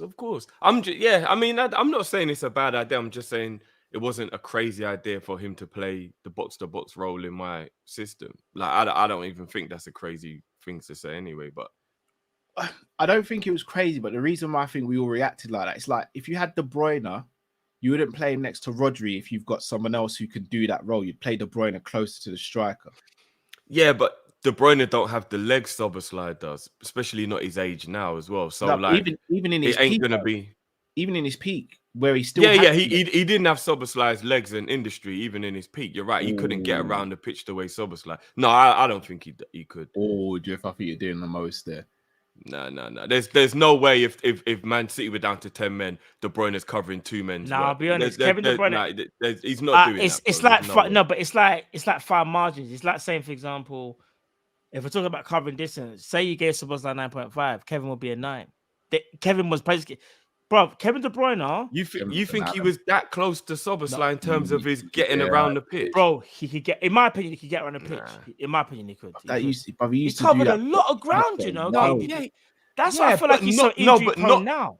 Not defensively and then attacking and then defending and attack. Not the way Szoboszlai does. There's no way he's doing it the way Szoboszlai I think he does. could have, but I don't think he had to, given the way that City play. Mm. But I'm Nah, just going to say, I mean, in Man I United, don't think so. One second, Wolfsburg one second. KDB was a major problem, you know. All I know is if City went down to 10 men, Kevin De Bruyne isn't covering 2 players' roles the way Szoboszlai has on numerous occasions already. For Kevin De Bruyne can't do that, in my opinion.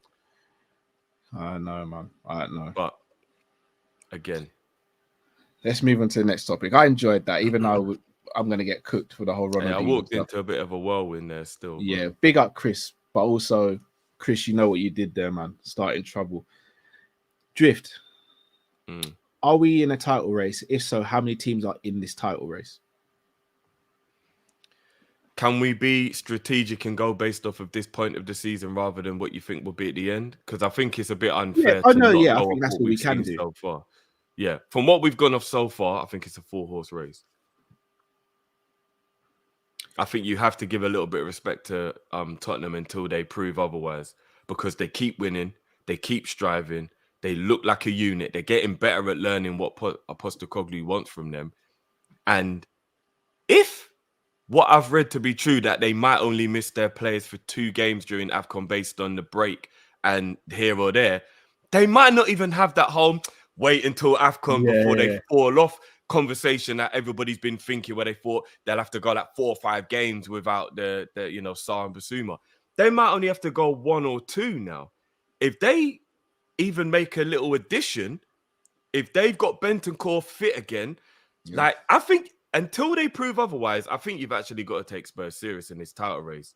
I fully agree. I'm so happy you said that, Drift. We all said this about Leicester. Real talk. And We actually all said this about Leicester. We said this about Arsenal this time last season as well. Yeah, we did. For Drift, real. I'm so happy you said that. So happy. So 'Cause yeah, I think we. You know why I'm happy you said that? Because the first thing people say is, "But Spurs are like, they're bottlers." They are. They have been in their history. But every team's got a win from a bottling position, in it. Every team's done it. Like Man City, how many decades before they won a league? Man United, same. Liverpool, We went 30 years. It's true. Man City were a European bottler until they won the treble. Until they won it. So, like, I don't think you can sit there and just be like, Tottenham are just going to fall off. They're playing one game a week. They're going to be the freshest team. Yeah. They're going to be the freshest team. And we saw in 13-14 just how beneficial that was for us. And yeah, we didn't ultimately win it, but we were in a title race up until the last day. So, on that basis, Drift, how long do you think Tottenham can stay in this run? Or stay in this race, shall I say? Beyond Christmas. I think they can be in it beyond Christmas. I think maybe around that February, March time might be where eventually it might become a bit too much for them. Maybe the pressure might kick in when they don't have the freedom, and a Maddison injury, God forbid, or, you know, something like that. And then maybe possibly they could fall away a little bit. But I think up until at least Christmas, they'll be right in there. I'd be very, very shocked if they drop more than, because they'd probably have to drop about maybe 6 or 7 points between now and Christmas minimum for you to be like, oh, because they'd drop down the table and they'd be maybe like down to 4th, depending on what happens with the other teams or whatever. But I'd be shocked if they lost 2 or 3 games between now and Christmas. I would, especially based on what we've seen of them so far. And putting into the fact that if other teams maybe drop a few points here or there, them dropping points wouldn't even be that big of a deal in regards to like where they were in the table. Because if they drop points, but at the same time, City and Arsenal both drop points as well, and then they'd all, you know what I mean? So it'd all still be like, so yeah, at least until Christmas, I think they'll be there. Fair dues. I think they'll definitely be there up until maybe February, but I think they'll comfortably finish top 4. So they are getting top 4 without a doubt. Yeah, I thought Chelsea would get into it. Chelsea aren't getting top 4 this season. I did think Chelsea would, but they're not. It's a funny one because Chelsea were kind of looking like they were back in form, and then out of nowhere, that Brentford game just came out of nowhere. And it's like, do you know what demoralized them? If they get a striker in January and they're within touching distance of top 4, I may change my opinion. But unless Nkunku hits the ground running and they get a striker, they ain't doing it. You see, Nkunku already hit the ground running. It's easy over the injury. Because in pre-season, he looked really good and they looked like a proper good team with him in there. Is he over the injury enough to come back and jump straight into it? Yeah. Because if he is, then I think the second half of the season, Chelsea are going to be brilliant. Because again, they've only got 1 game a week now. All their players will be a bit more accustomed to each other. They'll learn what Poch wants a bit more. A lot of people forget Poch's first season at Tottenham was a poor season because they were struggling to get used to what Poch wanted. Once Tottenham knew what Poch wanted, they just got better and better and better. Same if Chelsea Klopp. give him, same with Klopp after he took over, bro. That October to the end of the season wasn't pretty. Yeah, it wasn't the greatest. Yeah. It wasn't. So I think if they've got the patience to give Poch the time and to let him get his players all fit again, the second half of the season could be very interesting for Chelsea. I've got a feeling Chelsea could still finish 5th. Like, I genuinely do have a feeling. I know it looks stupid right now, but if they can get their players back fit and they can, get a little bit more of understanding of what Poch wants, I don't know, 5th, it ain't out of there. Man United ain't exactly playing the best football in the world. Aston Villa could get caught up in Europe. Brighton might not be able to keep it up, especially with them being in Europe. Like, I don't know, it ain't beyond the realms of possibility for Chelsea to put a little run together second half of the season and get 5th. One team you haven't mentioned, which I'm glad you didn't, because I was going to speak about them, Newcastle. I don't think Newcastle are in this. I'm talking about, do you think Newcastle will get a Europa spot? No, not at the moment, I don't. Not at the moment, I don't. I mean, they could. Unai's quietly cooking, Who, sorry? Unai's quietly cooking. He is, bruv. He is. And Newcastle, they don't quite seem like they have enough dog about them. Especially with Tonali now getting suspended. Yeah, and like, don't get me wrong, they are a good team, of course. And if you're playing them in a one-off game, you're like, right, it's a Newcastle kind of thing that you have to take it serious. But there's something about Newcastle at the moment in the league where I'm like, they're not quite looking like, you know, they're not picking up enough points and looking as deadly for me to think they can finish above Villa, finish above Man U, Chelsea, if Chelsea get it together. But again, things could change. They could pop into gear and all of a sudden they are looking a lot better. And then, you know, but at the moment, I think Newcastle will probably finish about maybe 7th or 8th. I can't really see them finishing 6th or 5th. I mean, 7th gets you Europa, doesn't it? So, yeah, maybe I guess you could say they could finish Europa, but Yeah, maybe. Yeah, I don't know. Yeah, 1 or 2 injuries and the Newcastle squad will suffer, I reckon. Potentially. Guys, if you haven't already, please do smash that like button. I'm going to get through some super chats before we do the last subject, even though we've briefly spoken about him. Where's Newcastle in the league at the moment? Let me have a check. Yeah, have a look for me, please, bro. Shout out to Matt's hairline. Says 14 months and Matt is still ducking me on FC24. I ain't ducking no one. I came back like the Undertaker. No, I ain't ducking no one. Send me your. Actually, bro, hairline. What am I talking about? Me and you talk on Twitter, bro. Twitter on Insta, bro. Send me your. Cal, they're 6th at the moment with 17 bro. points. Some of the game level with Brighton, 2 points above Man United. Your team's mad as well. Newcastle only 2 points above Man United. Yeah, only 2 points above Man United. I thought they're only 5 points above Chelsea. So do you see what I'm saying about if Chelsea put a run together, Chelsea could easily catch Newcastle. That's draws because if I'm not mistaken, Newcastle lost in a while, but haven't they lost since we beat them? Their last 5 games is 2 draws and 3 wins in their last 5 games. It's the draws that are killers. Like we see it with us. Draws are the killers. It's not necessarily losses. Pimp Distress says, big up, lads. Got asked for Fury and Ngannou reaction. PS Sobozo. Me and Matt spoke on Fury and Ngannou. A robbery. Like it's 100% a robbery. Even my missus is like, that's mad because we watched like. I'm saying, yeah, like I'm not gonna lie. They wanted. Do you know what they've done, Cal? They've done exactly what they did when they wanted the Triple G Canelo fight. They knew that Triple G had lost that fight, but they were like, Danny Jacobs. To Danny, but like, no, it's gonna mess up the whole thing. No, we gotta do it. They knew what they needed Usyk and Fury to be the one, so they've screwed Ngannou. What did I tell you? Without a shadow of a doubt.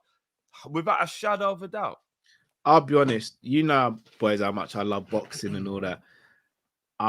It breaks my heart to say I'm falling out of love with boxing because of crap like this. And don't get me wrong, what I will say is let's not act like there aren't some very shady and suspicious decisions in MMA as well, because there are. It's not just boxing.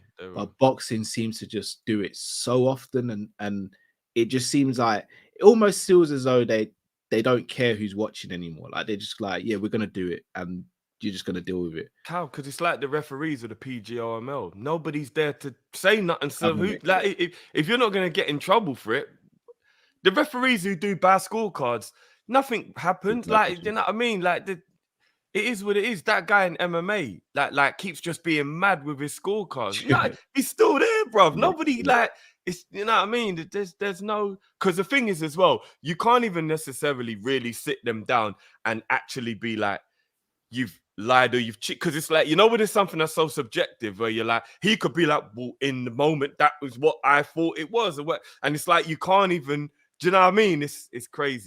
That was so obvious though. It was fixed. It was so obvious. The fact that you had Usyk there ready to come into the ring as soon as everything was done as well. We know where it was. Man. Yeah. 100%. In the same, bro, I'll be honest. In the same way, Tyson Fury was screwed against Deontay Wilder in the first fight. Like they wanted. Oh yeah, that.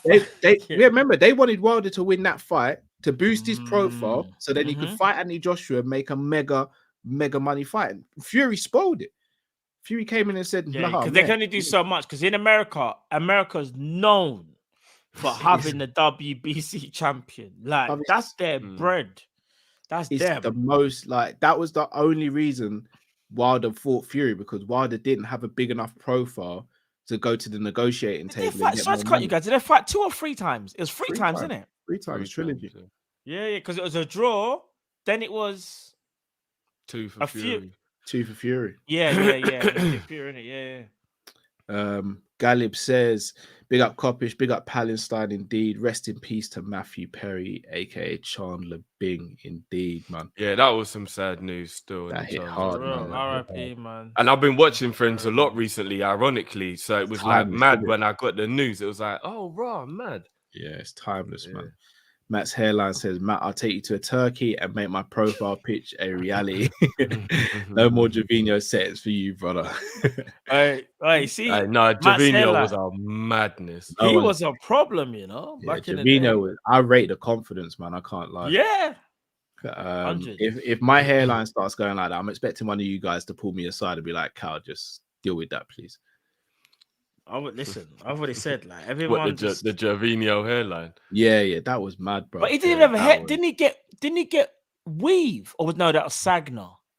No, I think Jovino might have as Jovino- well. Jovino had it as well. Them man, they love the weave thing, innit? They like that weave thing. So I don't know. Jamie Phillips, football chats, big up Jamie. Make sure you guys subscribe to Jamie's channel, guys. Guys, Klopp wants a ball player number 6. That's why he wants Andre. Also, that's why McAllister plays there. He wants to play quick forward football. That could be I a shout. understand that.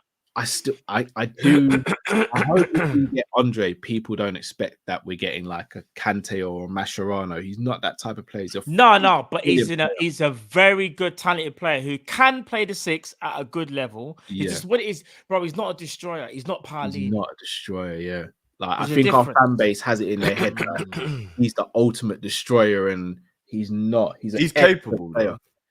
Especially at a young age. You can mold him a lot more at the age that he's at to maybe being a bit more like that. Do you know what I mean? Time will tell. M. Tarmizi says, looks like Kopish gone fully sugar rush tonight.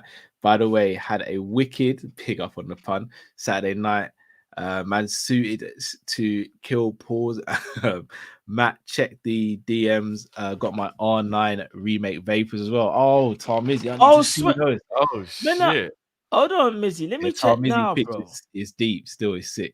Man's Yeah. got the R9 vapors. Hey, don't even get me started on them boots there. I scoured the world for those boots at the time. Couldn't get them. Sold out everywhere. It went quick. By the way, a lot of this Andre conversation that's been happening today. Have I missed some news about? Ooh, Top Mizzy, they're cold. Have I missed some This is me news? chills, fam. Put it up to the camera, I'm Matt. just- Put it up I'm to the just using camera, it as Matt. an example. Imran Is says, it the my blue? Is son- it the blue, yellow, and silver ones, Matt? No, so do you remember when R9 had like the gold? No, you're R- thinking of the R9 boots drift, not the R9 vapors. yeah. Because you had the So- R9s and then you had the vapors after the R9. Yes. Okay, You're mate, thinking about the maybe. original R9. He's thinking about the original. Yeah, they were Okay, cold okay. as well. Still, they Okay, were. I'm oh, not yeah, even a yeah, Nike man, and they They are cold. No, I'm a night man. They're the best cold. football boots ever made, I reckon. Oh, I know. They're cold. There's predators that have lived. in Predators are nice, but I think it was those R9s, man. The Lunar Those Predators. R9s. No, these the boots red are tongue. cold. Still, Tom Oh. Mizzy, they're cold. Felt Matt, like I show wear us. It's Lunar Tom on Mizzy's upside business, down, man. bro. If you want, I'm sure you. I'm sure you. Big up Tom Mizzy. business. Big up Big Tom up Mizzy. Job. No, the boots are Imran. cold. No, people, they're cold. They're cold. The boots are cold. Big up to Imran. My son was born yesterday, 12 p.m. on the dot. Everyone healthy, I thank God. swear. I'm just glad he weren't born on Halloween, man. We'd be looking like Freddy Krueger. Hey, big up him, man. No, big up Big up, Imran, you know. big up My Imran, son big up was born Imran's yesterday. missus No, I and the love for you family. and the family, bro. This is Trust. for you, yeah, brother.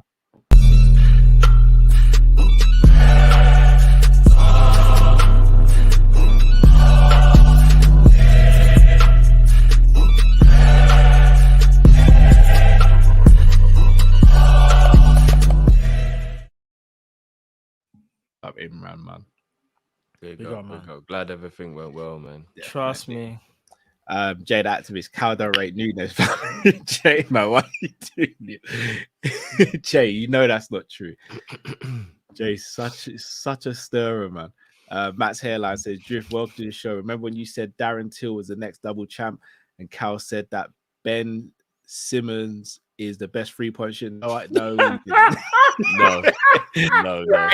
your alias is actually a menace, man. Because none of He's that a is menace true. to me. Imagine None my of that- own none of hairline that wants to is true. destroy He's a me. at menace to FIFA. all of us, bro. My own hairline, bro. Wants to destroy me in FIFA. Oh, EAFC, sorry. Shout out to Red Gems, who's just become a member. Big up yourself. Big up to Jamie Phillips Football Chats. The debate should be Jota over Diaz on the left. Jota's best performance recently have come from the left wing. Then I have 3 gunmen on the pitch: Jota, Darwin, and Salah. None of us picked Jota for the left wing. Would any of you go back on that and play Nunez through the middle? The thing is, I totally get where Jamie's coming from, but you remember when we had the conversation and we were saying that a lot of the time during the game, Darwin and Jota do get in each other's way a bit when they play together. Yeah. That's the only reason why I would maybe not want to do it. But from a goal threat point of view, that is the 3 biggest gunmen in the team: Jota, Nunez, and Salah. That has the most potential for goals. Yeah, I agree with that. If Jota could just hold the left a little bit more than he does to not get in the way sometimes, it could be a lot better. But yeah. I hear that. Mario says, imagine Musiala in that Liverpool midfield. I have a little theory on Musiala. Shout out to Liam from the Bayern View. I did a video of him last week. Bayern Munich fan, great guy. If we sign Musiala, I'd want him to play left wing. And him and Diaz rotate. What? Left wing? Musiala does up left wing for Bayern, you know. But he's not always in the 10. No, it wouldn't be. Not in our system. Musiala from the left would be a problem. What? Musiala, Szoboszlai, Salah, and then either Nunez or Jota up top. You guys got a problem. Sorry, guys. Have you seen the Ballon d'Or? You know Messi won Ballon d'Or, innit? Yeah. But he should win it. No, can I just say this though? A villain story has now fully been set in stone. Have you seen Mbappe's face? No. Bro, one of the clips, it looks like he's crying. The next clip, it looks like he's about to do a mad thing. Like when I say a mad thing, he didn't believe that he should have won it, did he? I don't know whether it's because I don't know where he finished. Have you got the picture? Yeah. Can you hold on? Can you see? No reflection. You see, I'm a pro at this. No, but he might have just been caught in a still. Bro. Remember, he played alongside Messi. Yeah. And remember, he scored a hat trick in the World Cup. Yeah. Oh, but so did Messi, though, didn't he? No, Messi got a brace. No, Messi didn't get a brace, I don't think. No, he did. He did get a brace. He got a brace. Messi got a brace. Mbappe got a hat trick, remember? Yeah. Did Messi not get a hat trick for some reason? I thought they both got a hat trick. Bro, McAllister set him up. You know, let me see if I can. Bro, I'm not gonna lie to you, but do you know what someone said though? That's when Mbappe's real villain arc started. Because when he didn't win and he done all of that, and he probably should have won. Because I'll be honest with you. Let me ask Drift, because Kyle will know this. Let me see if Drift knows who this is. Drift, who was the person who had the shot in the World Cup final and it was saved by Martinez? Who was the French striker? Thuram? No. Was it not when Thuram came off the bench and then he was the Muani, wasn't it? Huh? It was Muani, wasn't it? Yes, Kolo Muani. Oh, was it Muani? Okay. Hear the joke now. Kolo Muani is the guy that should have sent France through, yeah? Or won the World Cup. And Mbappe now has to play alongside him. Oh. Remember? But surely he's not going to hold a grudge for a while. What? Kylian? You don't think Kylian will hold a grudge, Drift? It's Kylian. He was best friends with Neymar, and then one day man just said, "You need to go, fam. I can't stand you." Bro, he just changed overnight, bro. Kylian was a bro.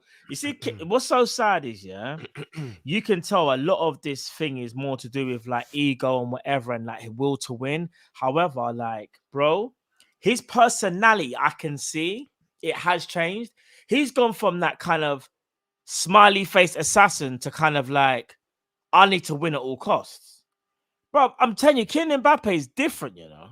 He's definitely lost in his own source. 100%. You don't think none of you think he deserved to win this one, though, do you? No. I don't know why it was.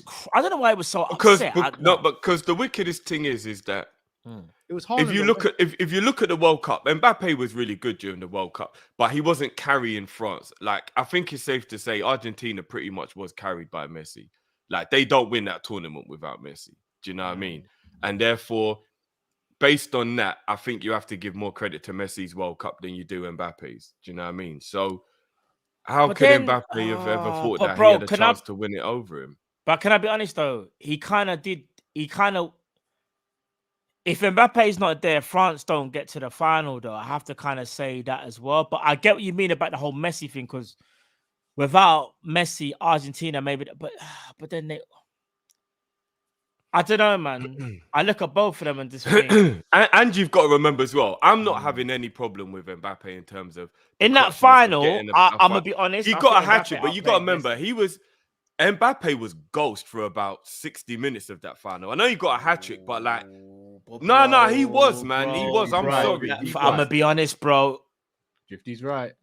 Nah, he was ghost for about an hour. All right, of that let me final, ask bro. you this though: a sign of an amazing player or a great player is someone like you just said. Maybe he might have been ghost, even if I that is disagree true. with you, bro. And then he scores a hat trick, bro. And I'm sure You know how 2 of mad them were that is? penalties. They were Drift 2. A penalty. Oh my! Drifty's- Are we really gonna do this? No, but what I'm saying is, say it what I wasn't want like to he. say because Drifty's saying it for me. I'm not, really it's do not this? like Mbappe took the ball by the horns and was just dupping man up and banging him in the top corner. What? 2 penalties and he was ghost for an hour. Come on, man. He's still a G, but he weren't as good People, as Messi in that final. This is the reason why Come on, he Liverpool wasn't, bro. will never sign Kylian Mbappe because of He these was- two. Oh, one of them ducked out. One of them ducked out, bro. I didn't need to Like- be involved in the beef, bro. I'm just keeping the door shut. You so don't you lot respect can sort your Mbappe, bro. differences, bro. Mbappe, bro. You see Mbappe, yeah? He's You a see the bad goal? man. There's no doubt in that, obviously. He's just a bad man. I mean, what else do you want to call him? Ain't he world class? Ain't he one of the best in the Yeah, world? of course he is.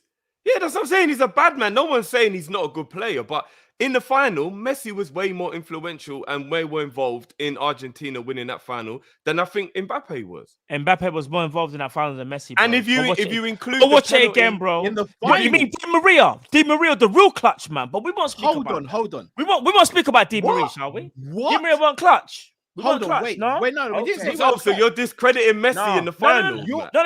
No, we're not discrediting him. Hold But on. we're not going to Who act had like a better Batman final? didn't have Robin. Let's not do that. Let's not do Who that. had a better final? Let's Mbappe not or do Messi? that. Let's not do that. Who had That's a all better I'm gonna say. final? Mbappe or Messi? Di Marie. What we said about Di Marie though? No, but who had a better final? Di Marie Mbappe was or cooking Messi, on that. man? Let me ask you like this quick question. Who had the better final, bro? Di Messi Marie or was playing on the Mbappe? left wing, the opposite side he normally plays on, and I thought for 1 second, bro, why did they Di Marie was cooking at the place.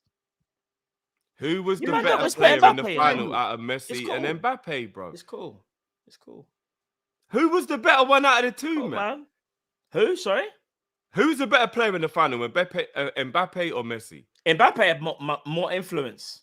Messi. They were scared. Argentina was Alright. scared of Mbappe. France were not scared of Because Messi. he's a good player, bro. You But said that don't mean he France has a more good influence player. than Oh, you than man are Messi. sleeping. You man are sleeping. People in the chat. People in the chat. Who had a better? This is known as the villain arc World Cup for me, anyway. I know Messi won it. Obviously, Messi's the GOAT, whatever. But I'm just saying, in that game, who done more, Mbappe or Messi? Who you gonna remember in that Messi, game? bruv.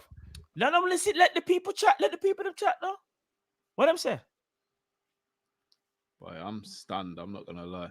I can't believe you're sleeping on Mbappe's influence in that game. A man put McAllister. That says a lot, you know. I'm just saying. No, not McAllister. McAllister had a good game, but he wasn't more influential than Messi. Or Mbappe. Mbappe is more influential than McAllister. Mbappe is the second most influential player on that pitch. Man said he And scored Messi. 2 pens. No, not because Mbappe he did scored drag 2 them. pens. Mbappe did drag them. Not because he scored 2 pens, but because for the No, but first you man hour- tried to do the whole disingenuous thing. No, because all jokes aside, you man did For the the first whole. hour, he But he was scored ghost, 2 bro. pens. No, but for that first hour, he was ghost, man. No, Then but he how got many the first- players? then the How many first goal was a players? pen. How many players have also missed pens in those crucial moments? No matter how, regardless of if it's a pen I'm or not not. disputing that, but he didn't win any of the pens, if I'm not mistaken. He converted them brilliantly. Bro, I'm seeing more Mbappe than Messi. I'm just saying. I'm just That's putting it fair out. enough, because a lot of people see the hat trick and automatically think, but No, they a don't. They game- look at the whole game and look at the influence of what Mbappe Alright, did for and how long France. was the game? The game was what, 130 was it 120 minutes? You do realize in that whole game, Messi was walking around a lot in that game. Mbappe was never walking. No, don't do what? What? Bring up facts. Should we get our walking meter and see you done more walking? It's a fact. What, you don't think? What? So Mbappe went walking in the first 60 Who minutes? had a bigger influence for their team, Messi or Mbappe? It's Mbappe, bro. No, for their team, yeah. But who had a bigger influence in general? About. No, it's not. Who had the biggest influence on the final? It was Messi. It was in. Okay. But he was Without Mbappe, France don't do it. Do you know what's so crazy? This is how mad it is, yeah? And it's fine margins. Messi, Argentina don't even get out of the group. No, but that's different. Hear what I'm saying, though. You know, Muani had that chance, and there's a reason why I brought Muani in that thing. If that's Mbappe, that's a goal. World Cup done, finish. But it wouldn't have been deserved because Argentina were a better team.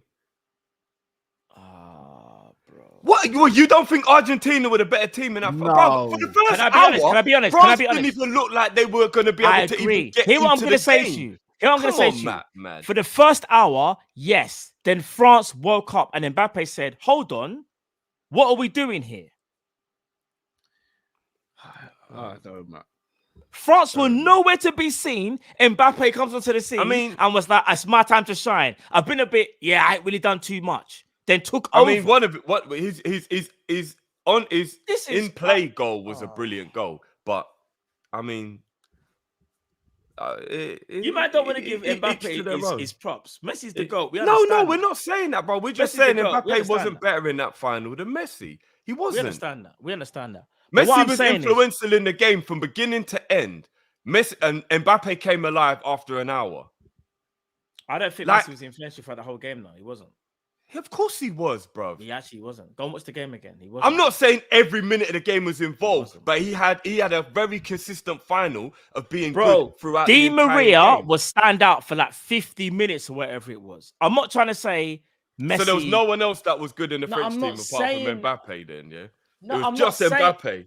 I'm not saying that, but when I think of that final, I don't go to my brain and go, it was just Messi. I look at it and go, Di Maria was involved. Obviously, Messi done his thing. McAllister's done his thing. When I think of France, I just think, bro, Mbappe was the only reason why they were even relevant. Like you said, Drift, they were dominating for 60 minutes, you know? And I was thinking, like, bro, what's happened to Mbappe? Bro, Mbappe turned the switch and became a killer, bro.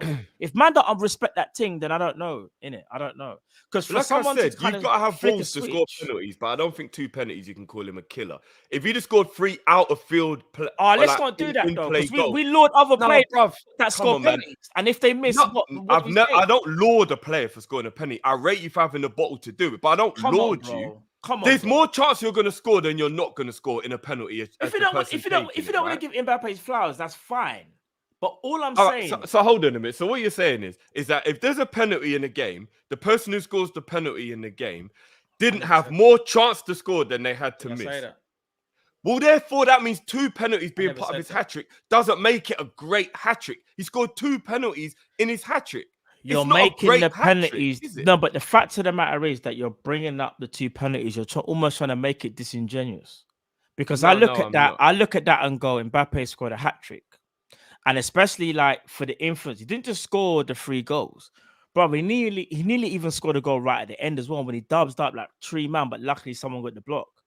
And like I said to you before, in my opinion, if that was Mbappe instead of Kolo Muani, I think Mbappe scores that goal. Like, we've got to stop doing this whole he scored 2 penalties, because I'm going to be real. If we're going to do that, then we might as well go through all Liverpool players that have scored hat-tricks and they've had 2 penalties and just take it away from it, because they just scored 2 penalties, right? Anyone can score 2 penalties. But bro, that's not what he was. But Matt, we've done player ratings. You got to be clutch to score 2 penalties. Bro, we did. You do remember? We did player ratings with Salah against Everton, bro. Salah got the 2 goals that won him the game. And Salah was, if I'm not mistaken, the lowest ranked of our forwards that day. Sleeping on him, out of the player rate. And you can't say 100% he would have scored, Matt, because football's football. Kylian missed the sitter in the Champions League final against Bayern Munich. Like, you can't just be like, yep, bang, he would have scored. Like, yeah, there's a high chance he might. Of course, Henry missed one-on-ones. Henry missed one-on-ones in flipping against Barcelona, and he's one of the best finishes that I've seen. So you can't just go. But if you take away from it, what I'm going to say then, win it, like, logic tells me he's a better finisher than Muani. So he's got a way better chance of scoring than Muani. Even if we're doing percentages, bro. He's a better finisher No, than but Muani. if you work it out percentages, the fact that he's been scoring and hitting the target in that last bit of the game, the percentage said maybe he was due a miss. If you're going on the percentages and the averages, what is man going to hit the target every single time? Let's move on. We're talking about Mbappe, you know. I'm just saying. Mbappe's a G, bruv. But Messi was the best player at the World Cup. Like, I can't. It's not even an argument, man. Messi We're talking about the final. Or we're talking about the whole World Cup. No, but bruv, the whole World Cup has to be a the part final. of it. No, but the whole World Cup also has to be a part of it. It can't just be about one game. Messi was more influential in the tournament. No, but we're talking in this game. We're talking about the game. Won the Ballon d'Or over Mbappe. No, but Ballon d'Or was about winning the World Cup and Messi's influence over the entire tournament. So Mbappe can't sit there and go, I should be. I never said that. If you're going full left, no one said that. No one said that, though. I never said that. So why was Mbappe even remotely thinking he should win the Ballon d'Or? I think it was Matt. I just brought up the picture saying, he's just sulking. And then I spoke about how he's probably annoyed at not winning the World Cup because Muani missed that chance. That had nothing to do with me saying, so if France had won the World Cup, do you think Mbappe would have won Ballon d'Or? I think if Mbappe won the World Cup, he would have had a better claim. I'm not saying he could have, because remember, that's what tipped Messi, for my opinion. I think it'd have been good for the brand of the Ballon d'Or for Mbappe to win. So I do think he'd have won it. Where was Haaland, by the way? Say again? Haaland, where was he on the list? I think Haaland finished second, rightly so. No, I think it was third. I think it's third. Was he third? Oh, no, I said Mbappe's third. Do you think rightly so? I'm not going to lie. Haaland never had a better season than Rodri. I know he scored all them goals, but he didn't have a better season than Rodri. He did, Drew. Nah, I don't think he did. I think Rodri was Man City's best player last season. Haaland got all them goals, but Rodri was their best player. Rodri's the most important to their system. I don't even think Haaland had a better season than De Bruyne. Yeah, he did, bro. Nah, it can't just be because he scored the goals. He didn't have a better season than De Bruyne. Haaland didn't have a better season than De Bruyne. He did, man. But he did. Nah. I can't just look at the goals only. I think De Bruyne and Rodri were better players for Man City last season than Haaland. Just because he scored the goals. No, Rodri is a shout. Yeah? I mean... All right, because I'll say this. Rodri was better than KDB last season. Yeah, he probably was. But that's what I'm saying. That's why I don't kind of believe in. If you go back and look at all the real clutch, important moments throughout Man City's season, Kevin De Bruyne was involved in pretty much most of them. I would arguably say Rodri. Like De Bruyne was Rodri. Out if I'm not mistaken, and I could be wrong here, Rodri might have scored more clutch goals than KDB last season. I could be wrong, by the way. Yeah, no, but my argument is that both of them are above Haaland in terms of who I think was more important and had a better season. You can debate what you want between De Bruyne and Rodri. Let's not forget Gundogan, how clutch he was last season. He was extremely clutch. Gundogan finished 14th. I mean, Gundogan did more turn it on towards the end. Yeah. It does have to be more of the whole season. All right, I'll be honest. This is what shall I tell you why? What's the top five? Sorry, I'll tell you why. I'm going to show you top 10. Do you know why Ballon d'Or don't make sense? There's going to be a name that's going to stick out there and you're not going to understand why he's there. Top 10. In fact, no, I'll do top 15 because it's... I know who's the name in there. High top. No. So 15, Martinez from Aston Villa is 15th. 14th is Gundogan. That's wild. 13th is Bonu. I think that's the goalkeeper from Sevilla. 12th is Lewandowski. 11th, Salah. 10th, Modric. 9th, Bernardo Silva. 8th, Osimhen. 7th, Julian Alvarez. Alvarez. Yes, I said that. The World Cup definitely matters because that can be the only reason. I'm not saying nothing. I'm not saying nothing. I'm just reading the names. I'm just letting people work. Because he did have a good World Cup, but yeah. But what about the Prem? And he had a good Prem, but was he a standout? No, not at all. 6th, Vinicius Junior. 5th, Rodri. 4th, KDB. 3rd, Mbappe. 2nd, Haaland. 1st, Messi. I'm sorry. Rodri should be above Mbappe. Bruv. Rodri should be above Haaland. Rodri, in my opinion... Debatable. I don't personally think so. It's debatable. Rodri probably should be top 3. He should be, 100%. Rodri should be top 3. And you know I'm a Mbappe fan, but Roger should be top 3, bro. Roger was better than KDB. Rodri should be runner-up, in my opinion.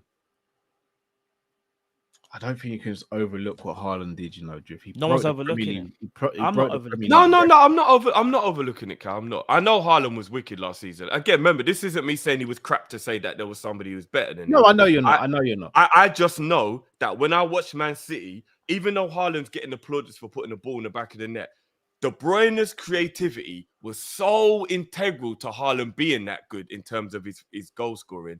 And Rodri was just a monster for the whole season. Rodri, and if you actually look at the difference between Haaland this season and last season, even in a small sample size, you'll see how much KDB was the reason why he was cooking. He hasn't looked anywhere near as good as he did when he had KDB cooking.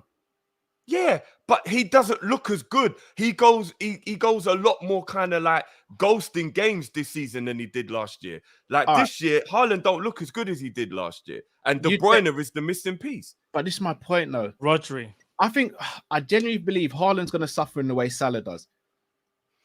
Everyone's raving about Son. Son's got the same amount of goals and one less goal than Salah. One less assist than Salah. But everyone's raving about Son.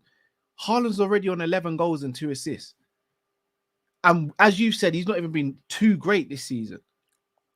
I mean, how many of them were in the same games? Brother, they're in the same games. But we never say that about I'm just... This is the reason why I said Harry Kane had a better season, in my opinion, in the Premier League than Haaland. He was in a worse team and he scored in more games. Haaland might be getting these hat-tricks and bullying up the small teams, but across the actual season, Harry Kane scored in more games in a way worse team. So I know Haaland broke the record and all that. I think Harry Kane was the best striker last season. No, in the Premier League he was, but Haaland was doing it in the Champions League as well, and they won the Champions League. Yeah, no, fair enough. But in the Premier League, I think Kane had a better Premier League season than Haaland because I'm not only looking at the goals, I'm looking at everything in context. But if you're looking at football overall, Kane wasn't doing anything in Europe. Haaland was. Yeah, fair enough. But like for us to sit here, it's the same thing rival fans say about Salah. For us to sit here and just like say, he's just putting the ball in the back of the net, or it's because of De Bruyne, or like he's still on 11 goals, top goal scorer this season without De Bruyne. And he's looked human this season. So if he improves like we expect him to, because he can't be as bad as he's been to begin the season, then he could potentially do another madness this year. He probably will. Remember, he scored a brace against Man United. And Man United are crap by there. But what I'm saying is like that's normal. I'm not surprised. Him scoring a brace is so normal. And regardless of whether it's KDB, Rodri, or whoever, he will just get goals because the way how the system is designed for him to get those goals, he will continue to score goals while he's at Man City. It's inevitable. Even when the whole thing about stat padding said as well, it's like Salah's first season, I don't think he scored against Man United. I think he scored one against City in the Premier League, one against Chelsea. I don't think he scored one against Arsenal. Like, it's not like Salah was just wrecking these big six teams either. Like, and the whole notion of stat padding. What, you think you can only score goals against lower teams and break the Premier League record? And bodied up Arsenal, bodied Man United. Like, of course he's good. Of course. Now, man said Julian Alvarez is 7th. Here's what stat padding is, Cal. That is wild. If you're like, and again, it's goals are goals, all right? So I'm not trying to take anything away. But if you're in the best team in the league and you beat Brentford 4-0, say, and then you beat West Ham 4-0, and then you beat Bournemouth 4-0, and you get my drift. Like a lot of the lower bottom half teams, yeah, and you're just getting 4 goals. Man City's beating them 4-0, 5-0, 6-1. Like they're getting. If Haaland gets 3 or 4 goals in those games, and then he's like getting up the stats, yeah, of course he's still brilliant. He's still got to score the goals. But if Man City, the much better team, are battering an inferior team, and Haaland's getting the goals, I don't think you can give him anywhere near as much credit as the example I gave for Kane, who's in a Tottenham team struggling. They don't play that well under poor management, and he's still managing to bang in goals on a regular basis. I'm not that's where I'm saying the Haaland stat padding thing comes into the conversation. Because for me, Kane didn't even get the opportunity to stat pad. He was in a team that he was lucky that he was even able to even get goals, but he's just so good. He was. Do you get what I'm saying? Kane got 31, Haaland got 35.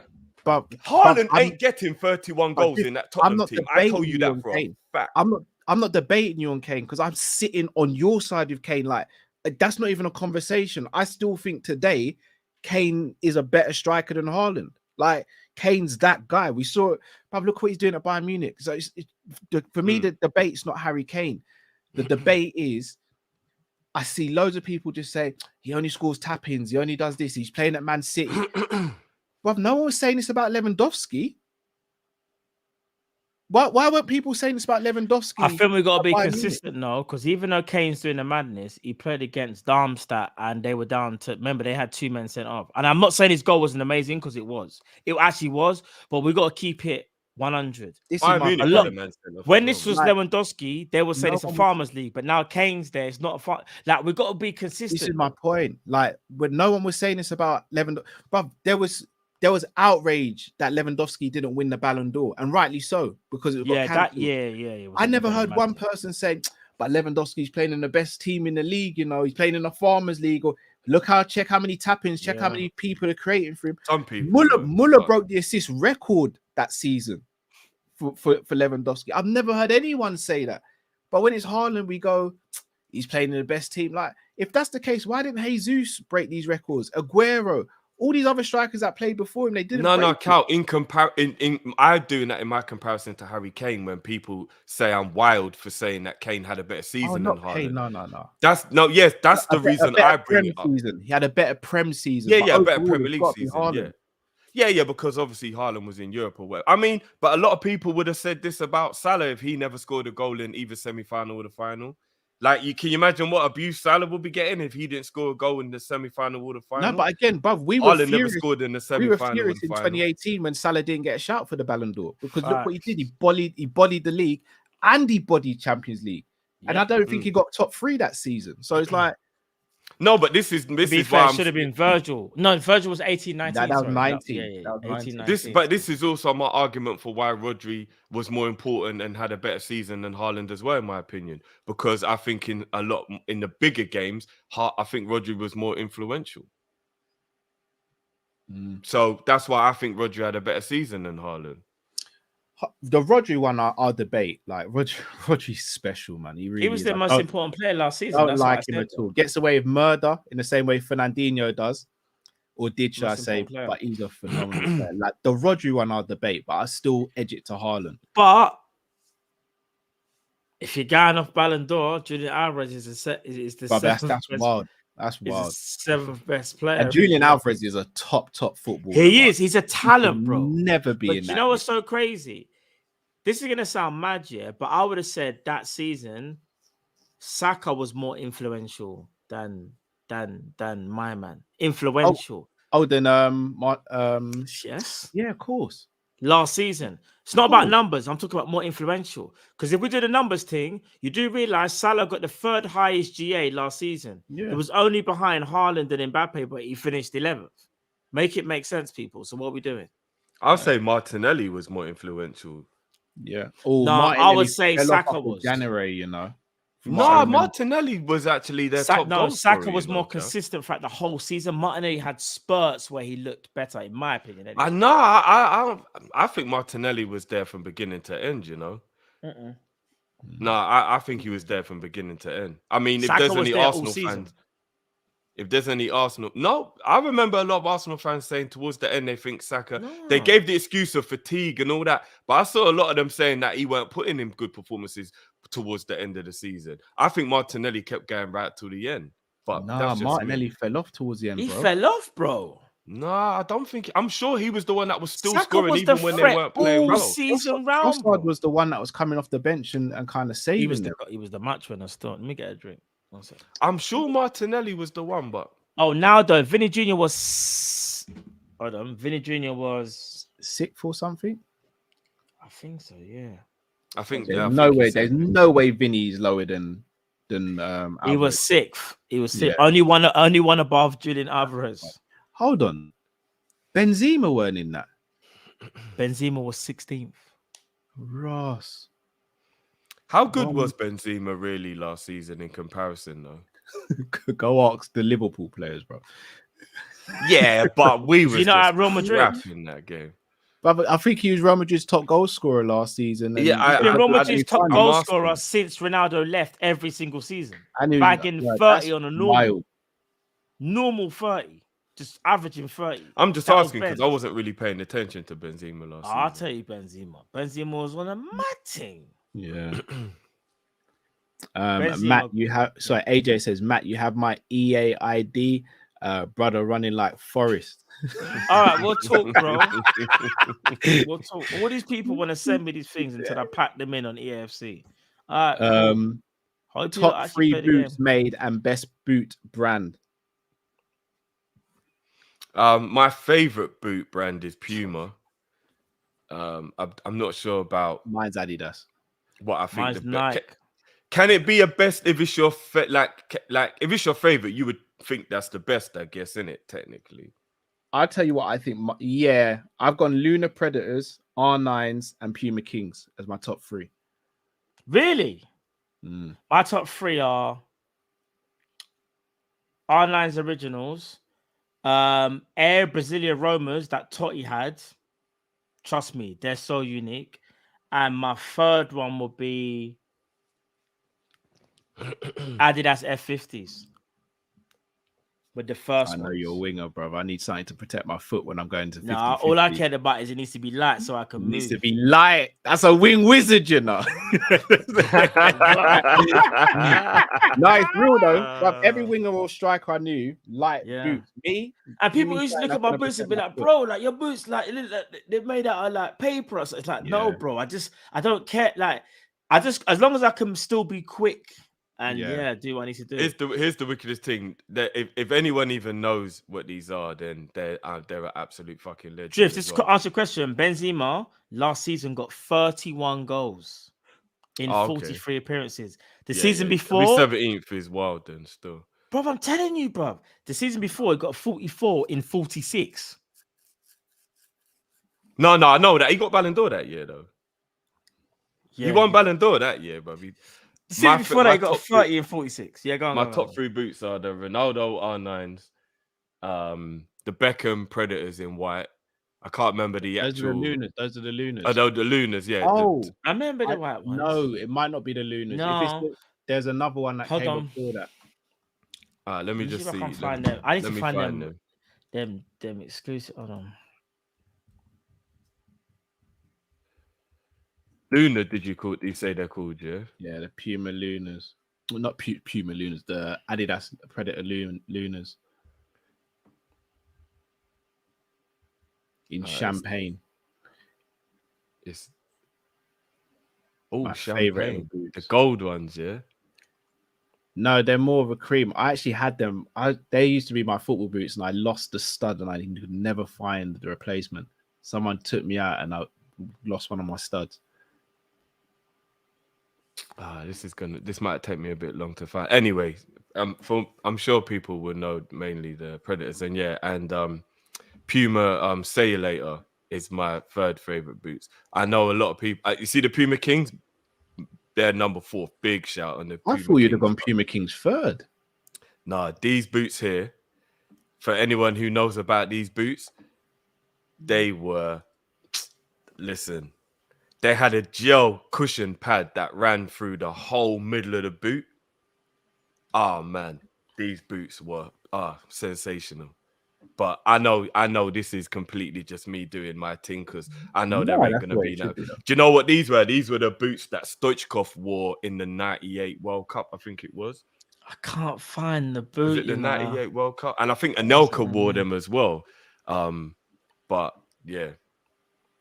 You know what pair I did? I did like the Reeboks that Ryan Giggs wore, it's like black and red.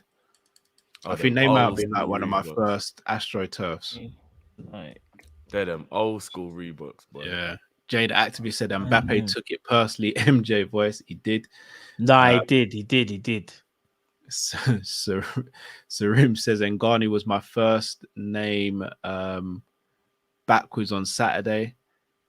Ngannou was my first name backwards on Saturday. Oh, Miros. I just clocked. That's sick. Well done. Mbappe is gonna be football's Darth Vader. Is coming. Yeah, he is. He's gonna be Darth Vader, bro. 100. Jay says, "What about Messi's pens? If we're doing that, Messi was more influential over the whole course of the game." No, Jay. That's the point I was making. Matt's hairline says, "Raw Cow and Drift really said that Markovic is the next Hazard, and that Matt said Chisora would lay Ali out in 3 rounds. I got receipts. Crazy." All right. You see what I mean about Matt's hairline? He's a menace, bro. He is. H says, "Who's worse, Drifty with Darwin, Matt with Mbappe, or Cal with Neto? Generally, you think Matt would beef Ngannou for Mbappe, brother is a Kylian stan."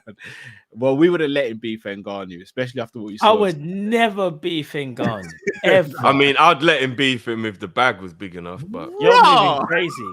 Yeah, put the bag on yourself. How about this, Cal? Let Drift get on himself. Are you crazy? Nah, just the ultimate mercenary. we saying that fights in Saudi, them man are gonna put 200 million in your bank account. I'd say I've got a shoulder injury. You're stepping in. Spend the money, bro. Like I'm what I not being thought. funny. Well, like You might I as well thought take Jake the was fight. going to do for Logan, because there was one point in the fight or one point in the lead up where it was like, oh, Logan missed weight, and then I saw obviously Dylan was trolling in it, Yeah. and he put a picture of Jake Paul saying Jake Paul's going to fight. I was like, raw, are they really doing this thing? Yeah, just not gonna lie, I got the shoulder injury still. You can step in though. But you know it's the killer, bro. We can't even beef Ngannou's corner because Kamara Usman and Adesanya's gonna be behind. him. Bro, we're actually yeah, gonna that watch was Matt mad. get, we're gonna have to watch Matt get punched up and sit on our hands and stay silent, or else I would we- every never time, every fight time Ngannou. he gets knocked down or comes back to the corner, I'll just be whispering in his ear, bruv, imagine what we're gonna be able to spend this money on, bruv. No, what You know what you'll I'm be gonna able to spend because I'll be keep You know what dead. I'm gonna whisper. I'm gonna say, Keep Matt, you're going, gonna bro. double your money because you're gonna claim on life insurance, bro. Place Ngannou. Bro, it's not even like you even said Bruv, like you see the Usman or moment the bell Adesanya. goes for the first round, I'll dash that towel in Ngannou's face, bro. Bruv, And I'll be that's the thing like, let's go. Let's get out of here. Let's go. Oh, there's no way I'd fight for it. I'd rather fight Izzy and Kamara knowing that I'm gonna get knocked out or submitted anyway. But you see Ngannou, I feel like my life is on the line. It's not a joke. It is, it actually is. You see that punch that he gave Tyson Fury where he didn't even fully. Have you seen Tyson Fury's eye? Yeah, bro. All right, man. I got one for you. This is getting Must silly be now, but mad. I've got one for you. 50 million for a 3-round fight, and Ngannou can't punch above shoulder height. So you can just break my ribs internally. 50 million for a so I can never 3-round breathe fight, again. and Ngannou can't punch No, above it doesn't shoulder make any height. sense, Drift. No. Have Doesn't you make any ever sense. taken a body shot to the liver, bro? Real talk. I don't here, think bro. he has. No, I you haven't. ain't. All right, now imagine I've taken one before, bro. No, I've actually, taken one- in sparring I have. Oh, in sparring. I have. Now, did the brother weigh 270 pounds of muscle from Africa, bro. bro? He also wasn't giving me 50 million. Can I tell you something? You know a body shot, a liver shot, yeah? Bro? Free, A but I'm liver just shot- asking. I'm just so Matt. So it's a no. Of course it's a no. It's a firm no. Are you crazy? Cow, is A it a liver no shot from you from as well? Ngannou. What to Mate, fight who? To fight Ngannou I'm for not 3 even taking rounds. Ryan Garcia up with that offer, bro. Ngannou, bro. Ngannou Bro, outweighs no, me all jokes by aside, Jim, you know, if you get hit with a 100 liver pounds shot at by least. Francis Ngannou, I can tell you 1 or 2 things will happen. You're literally going to put yourself, literally, Yeah, in the and not ring. only that, Your you will intestines feel are gonna like fail you've you. left your body and you will have you will have internal problems for the rest of your life. You think Yeah. it's a joke? A man punched that hard? No, I'm not I said involved. 50 mil. What am I going to spend it on? Medical bills, bro. Money done.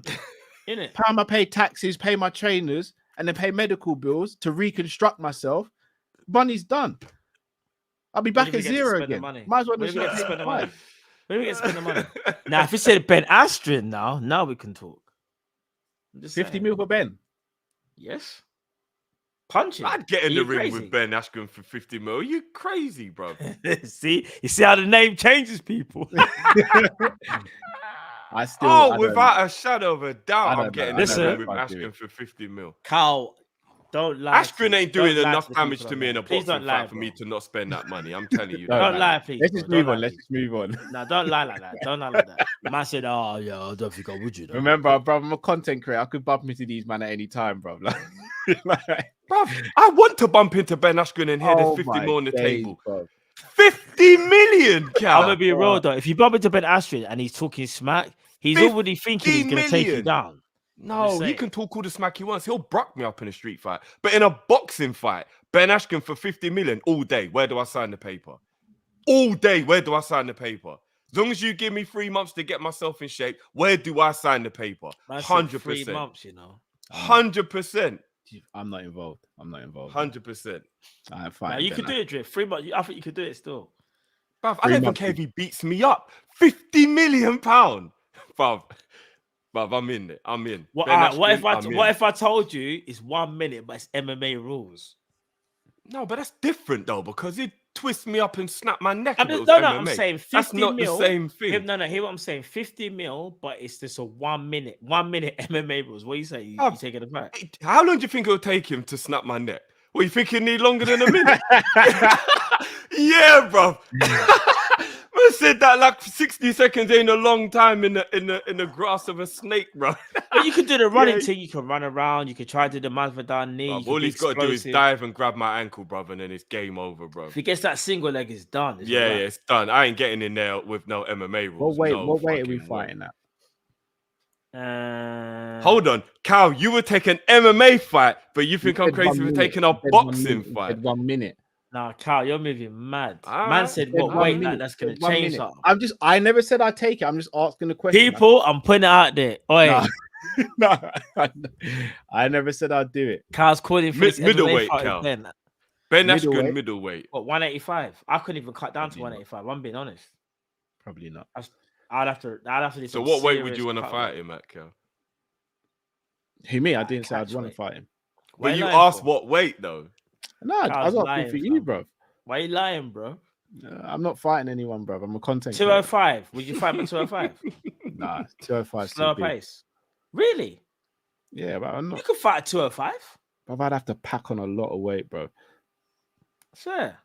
No, I ain't fighting anyone, bro. I would fight Askren at a weight where I can tell you, look, now for an absolute fact don't that know. if 50 mil was on the table, Cal will punch up Askren. I'll say it for him. There's no need for us to even pussyfoot I around. love this But because we Carl's move. trying so hard.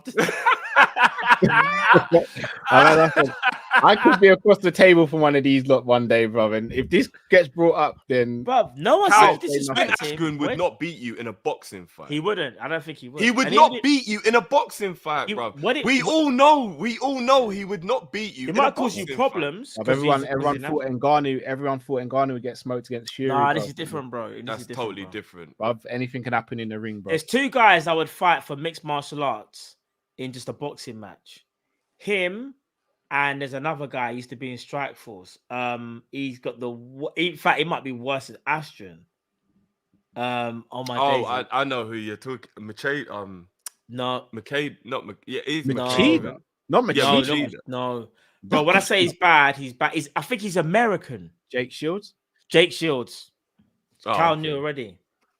Anyone of them brothers there? I'm not fighting 50 Jake mil. Shields either. Jake Shields got better boxing than you think, bro. He trains with the Diaz brothers. He's got better boxing than Jake Shields. Bro, have you wraps seen you up, Jake bro. I'm not Shields? gonna lie. Have you seen Jake Shields, bro? Jake Shields would beat us in boxing. No, he would not. All right. No, he wouldn't. Jake Shields. Alright. Jake Shields stops you. Keep that same energy offline. That's what I'm gonna say. I'll tell you straight. Jake Shields, I'm not beating in a boxing match. Have you seen Jake Shields, bro? I'm telling you. Alright, I quick know you question, beat Jake Cal. Shields. You beat Jake Shields.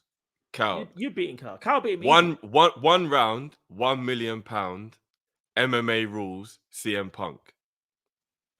Carl's definitely taking that. He's definitely taking the gamble. Look at the smile.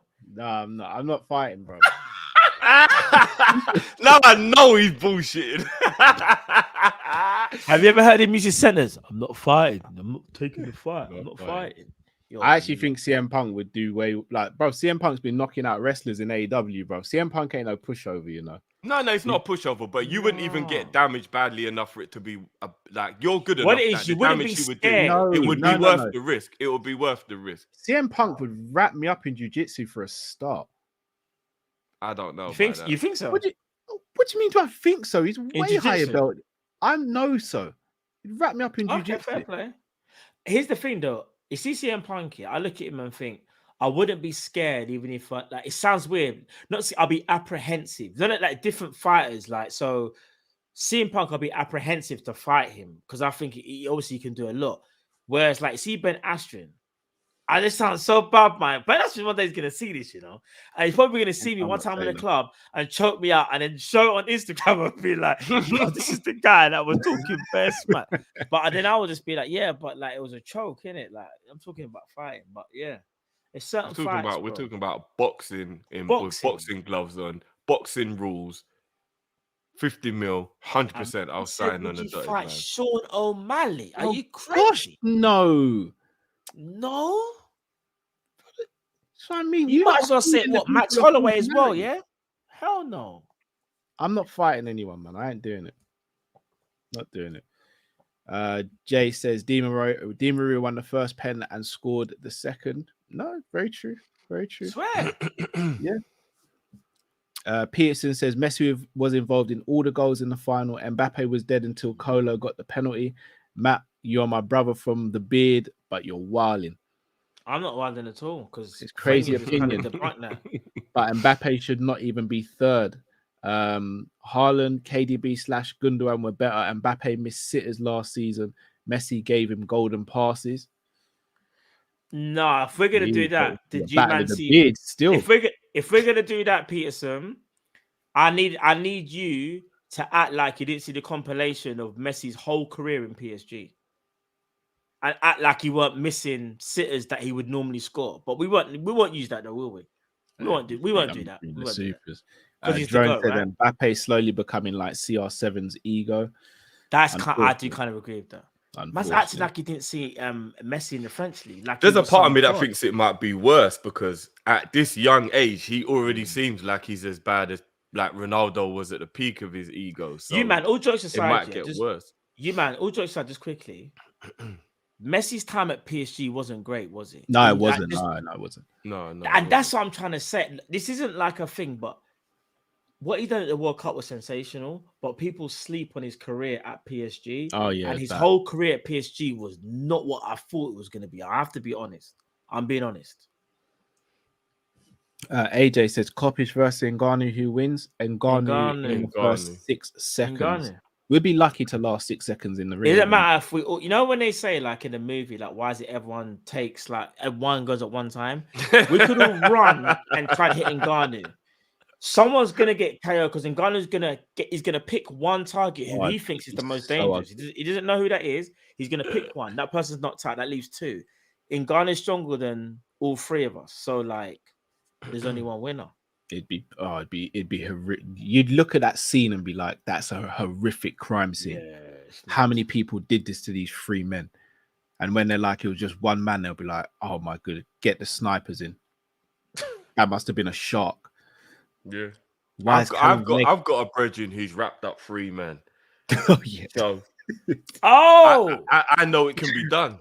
I know him, innit? It definitely can from him still. Yeah, but he's different though. They were silly mugs starting on him though. Let's be real. I can kind of tell when he gets annoyed. Yeah, I'm leaving the room. But this is what I'm saying. Similar stature to Ngannou. No, obviously not as highly skilled, but like no, he's not even similar stature, bro. Like he's big to us, and Ngannou's taller and bigger than him. Yeah. Well, yeah, you know, no, but I mean, like, as in, I nearly said his name. No, he's thought that they could take his him thing. On. However, what it is though is like, remember, because my man's not training the same minute, so like, it's very different. And Ngannou's taller as well. Yeah. If he was training, don't get me wrong, it'll be.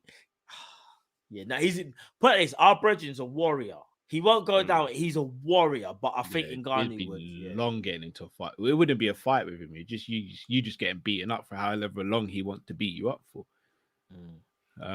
H says, Cal, what do you think of Fury and Ngannou? Terrible decision. Ngannou is, in my opinion, one of the greatest combat fighters of all time and has stamped his legacy. Matt Ibu used to be on the roads in Pargy, fam. My guy, that's still on the road. It wouldn't surprise me. You see, Ngannou, I don't think he's going to go back to MMA. You know, I think he he's might just obligated. stay I think he's actually obligated to. Really? How? Yeah, he signed with the PFL. Oh, okay. I thought he was still a free agent. Okay. Yeah, that's what I thought. No, that's why the deal he got was so brilliant because it's allowed him to do boxing as How, well as. how long is the PFL deal for? Do you know? I'm not sure, but when he finishes fighting, then he becomes an ambassador for the PFL. Like he's set for life with this deal. He won't. This one thing. He won't go back to UFC. He won't go back to UFC. But no, but this is the problem. He doesn't need to go to UFC to make the fight happen. Dana just won't co-promote. It's actually all on the UFC. PFL are open to co-promote. But they did co-promote for McGregor. That's the only time I see them co-promote. No, they McGregor, co-promoted in boxing, not another MMA. No, but it's still co-promoting outside of not just your own brand. No, you don't think that he'll ever lean to get John Jones and Ngannou done, no? Because he'll just keep on running the narrative that Francis ran away and. But we know how Dana spins it. We know how he does. In your opinion, who wins that fight out of Jones and Ngannou? I'm not sure now, I have to be honest. I used to think it was Jones all day. I still think Jones is more of a killer. I think I've always said Ngannou, I think, wins that fight. What? For the fact that Jones is not acquired to fighting at heavyweight and you're fighting the best heavyweight in his prime, I think Ngannou wins that fight. I think Jones' killer instinct takes it only because Jones is a lot slower at heavyweight. No, but I feel like if you put them in a room and they have to survive, I'm picking Jones. If that makes sense. Ngannou got killer instinct. No, he does. No. But I feel like Overeem's toes were curled up like he was getting the best top of his life, bro. His toes were curled like he was getting the best top of his life, bro. It was stiff as a board, bro. No, Overeem was done. I'm not gonna lie, I thought Overeem was dead. Bro, when he knocked out Stipe's leg was underneath his body, bro. Nah, it's a rigor mortis thing still. I actually was worried. I'm gonna be honest. Bro, every person knocked out by Francis. I'm not gonna lie. I think John Jones. I think John Jones has actually got like a bit of like the Joker in him. I actually would be more scared of his sinisterness. I think John Jones might be the one who'd actually get out of there, Like Ngannou's an absolute G, but I don't think he's got that killer in him like Jones. That's what I'm saying. Jones looks like he actually enjoys. Hear what me and Josh are saying. We're not saying Ngannou is not dangerous. We're not saying that. But Joy, it is though. Jones is crazy. And when you're crazy, bro, you've got that little bit more. Bro, Jones is a psycho. So is Francis. He's just quiet about it. No. Hear what I'm saying? No, I don't think Francis is a psycho. When have you ever seen a man run with a walked across the world, bro? No, but he was on a mission, bro. Exactly. He walked across the world, bro. He won against Cyril Gane with 2 bad knees. Went straight into surgery. Chris, you got to stop doing these things. Ngannou's going to see this one day. Went into the fight with a torn ACL and said, all right, let's have it still. That's mentally loose, bro. No, when I know. Knocked down Fury. No, he's a warrior, bro, isn't it? No, but you know what he said to him? Warrior. Yeah. Fury, when he jumped in the ring, said, I'm going to school you. When he knocked him down, he stood over him and said, who's the effing professor now? Yeah, he did say that. I saw the interview. I saw. And he done this. Don't let the quietness fool you, bro. But he danced over him, bro. No, but Cal, all right. Yeah, but that doesn't mean he's a psycho. But he's psycho. Jones, no, Jones is a psycho. There's a difference, bro. All right, let me give you like this, yeah. If Jones, if Ngannou is Bane, John Jones is like the Joker mixed with who's the guy that trained Batman? Oh, Ragul. He's like Ragul could be calculated, but he's a psycho like the Joker. What it is that Jones will find anything to win. Ngannou it's hard to explain. Let me give an example. This is going to sound weird. You see how when Ngannou pointed out the elbow and I saw the elbow, if that was Jones would have given him an elbow because Jones is psycho. Jones would and regardless of whether he wins, that's John Jones. He's a bit more crazy, bro. Do you get what I'm saying? Raja Al Ghul. There's also an argument to say John Jones would have pointed that elbow out to the ref and said he elbowed me. He did that in the Ghana fight. He got caught low, bruv. I've seen Francis get hit low, bruv, and just walk through it, bro. I understand that, but I've also seen Jones run, and after a normal civilian with a shotgun, knowing that if he really wanted to, he'll probably chase the man down, take him down, and take him in some crucifix and finish him. He ran with a shotgun, bro. No, that's true. And he's got one of the dogs. He's got one of the most you see the dogs as well. But come on, bro. The man's probably got lasers in his yard. He's a madman. He lost his cat, and when he had to recover his cat, he had to recover his cat with a net and those pet gloves. That's his own cat he had to rescue like that. John Jones is John Wick, bro. Now, John's crazy. I don't sleep on Francis' level of crazy. No, I know. Do you know what it is? It's one of them things where I rate both fighters on the day. I just think whoever's the sharpest.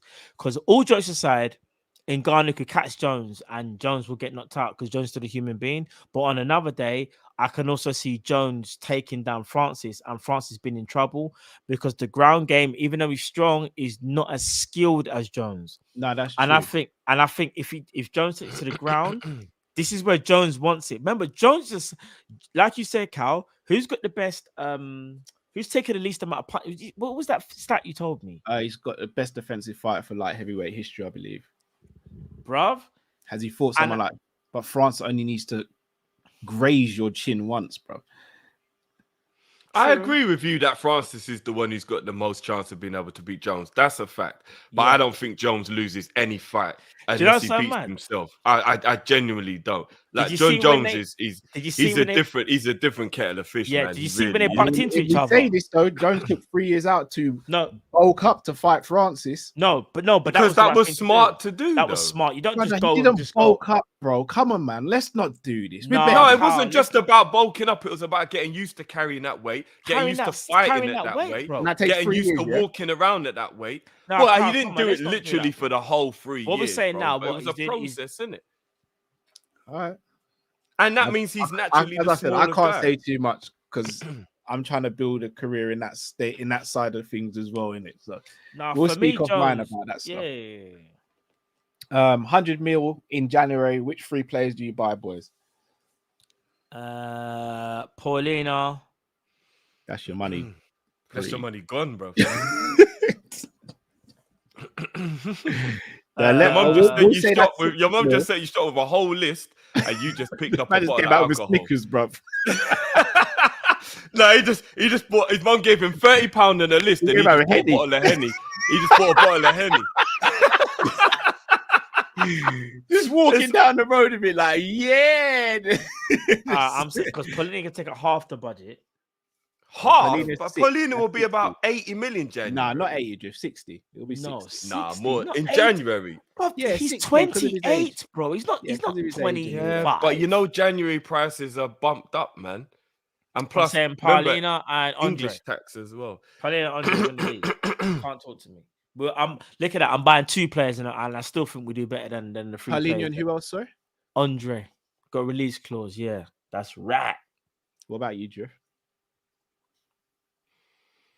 I would buy. I don't even know much about him, but that young Japanese guy that you've been telling me about. Come on, Kubo. Yeah, I've seen him. Don't know much about him, but I've seen him. He's gonna cost you. Nah, he's got a release clause, I think. No, but it costs you about 50. I don't think his release clause is that high. Kubo about 50, bro. I think so. I reckon you could get him for about 35. I think you can. I think you can get him for about 35. People do the work. 35. Based on if you can get him for 35, I'd get him, Andre, and Hincapié. I'm going Kubo, Kone, and Inacio. Do you lot maths are moving mad? I might be able to squeeze it. See, someone says 60 million euros. I'm guessing that's for Kubo. Oh, if it's 60 if million. it's that high, I So I'm heard saying it you was guys around maths up 35. mathing. Well, No, I heard it was around 35. No, where did you If not it's- get 35 from? if it's 50 mil for Kubo, then That's half your budget. yeah. Then Kone, I wouldn't. Yeah, I wouldn't. Kone's 30. That's 80. And You're I put doing down over 20. payment on Ignacio, isn't it? Man said, down. You're in the mud. So you've only got 2 and a bit players. Yeah. Yeah.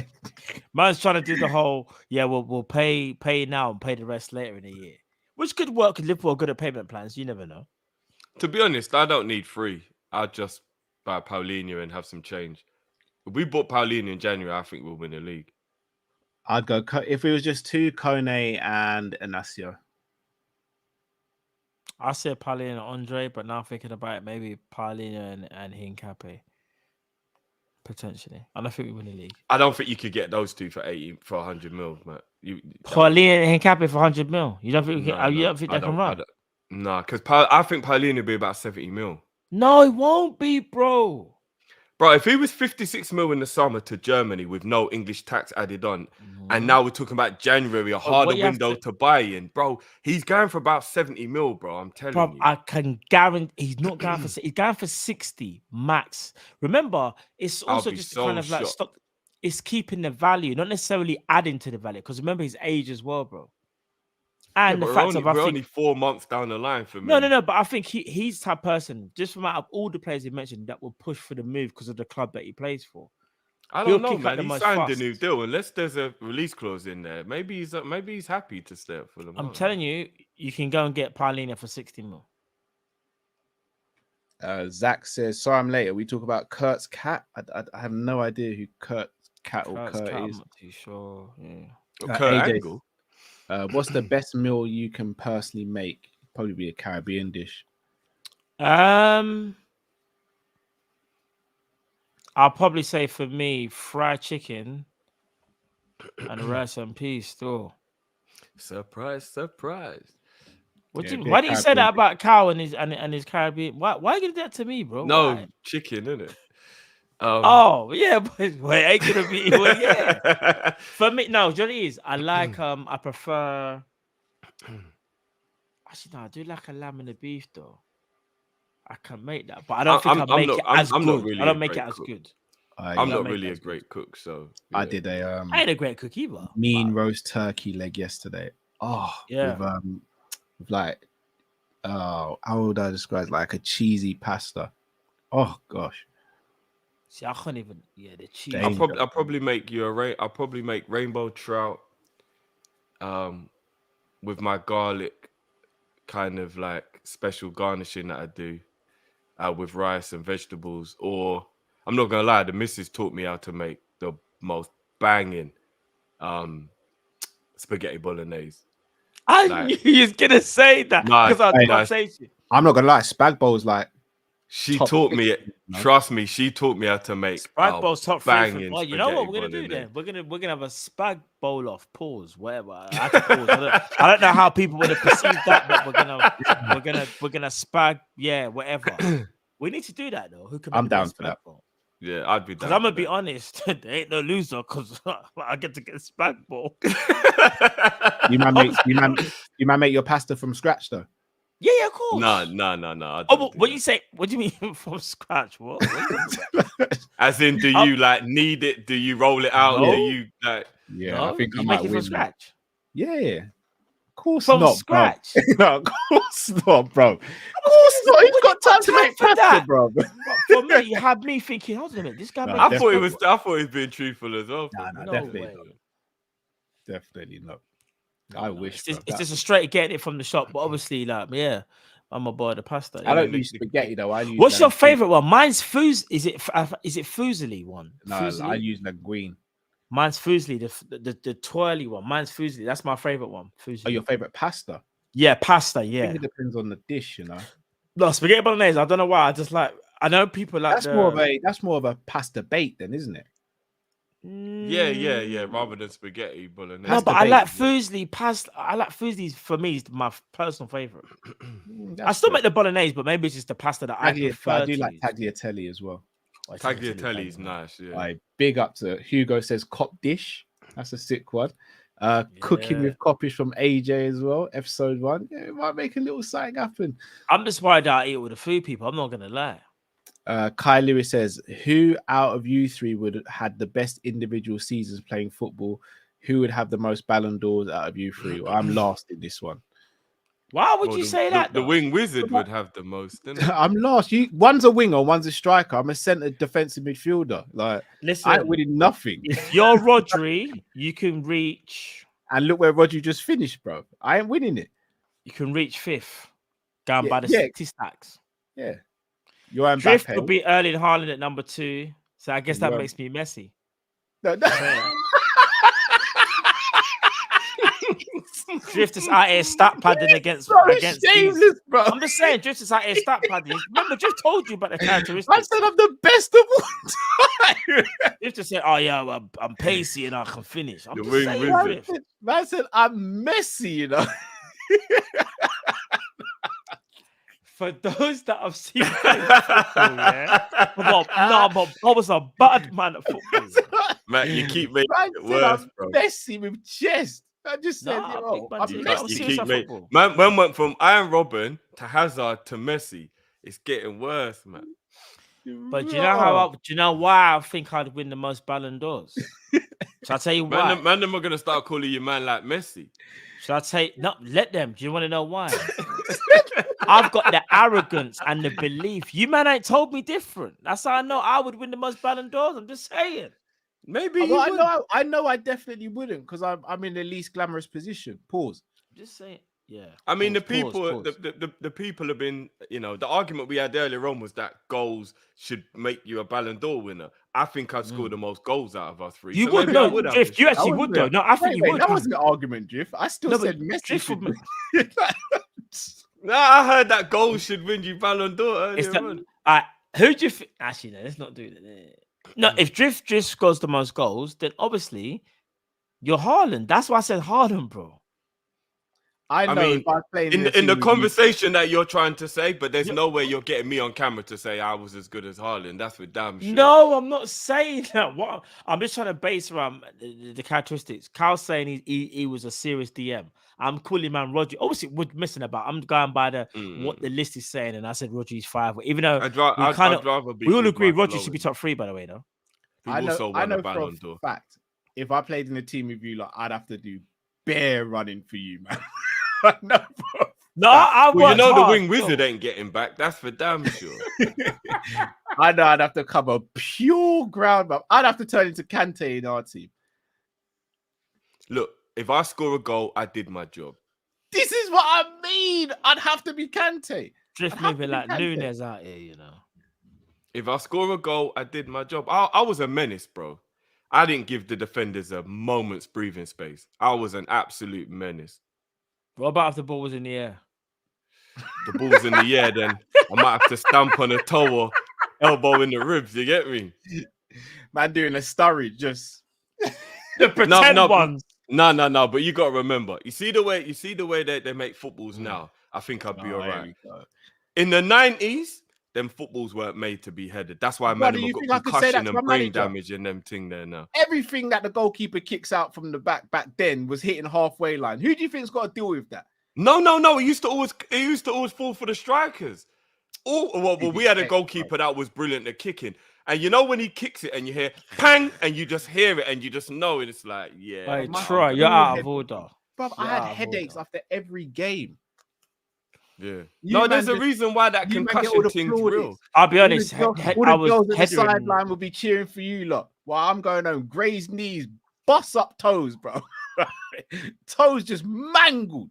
And You know I what's so hit mad that though? and You know when I hurt it first started playing wing, I started off on the left wing because remember back in the day they never done the inverted thing. It was Eric. old school Ryan Giggs. No, I'm just bro.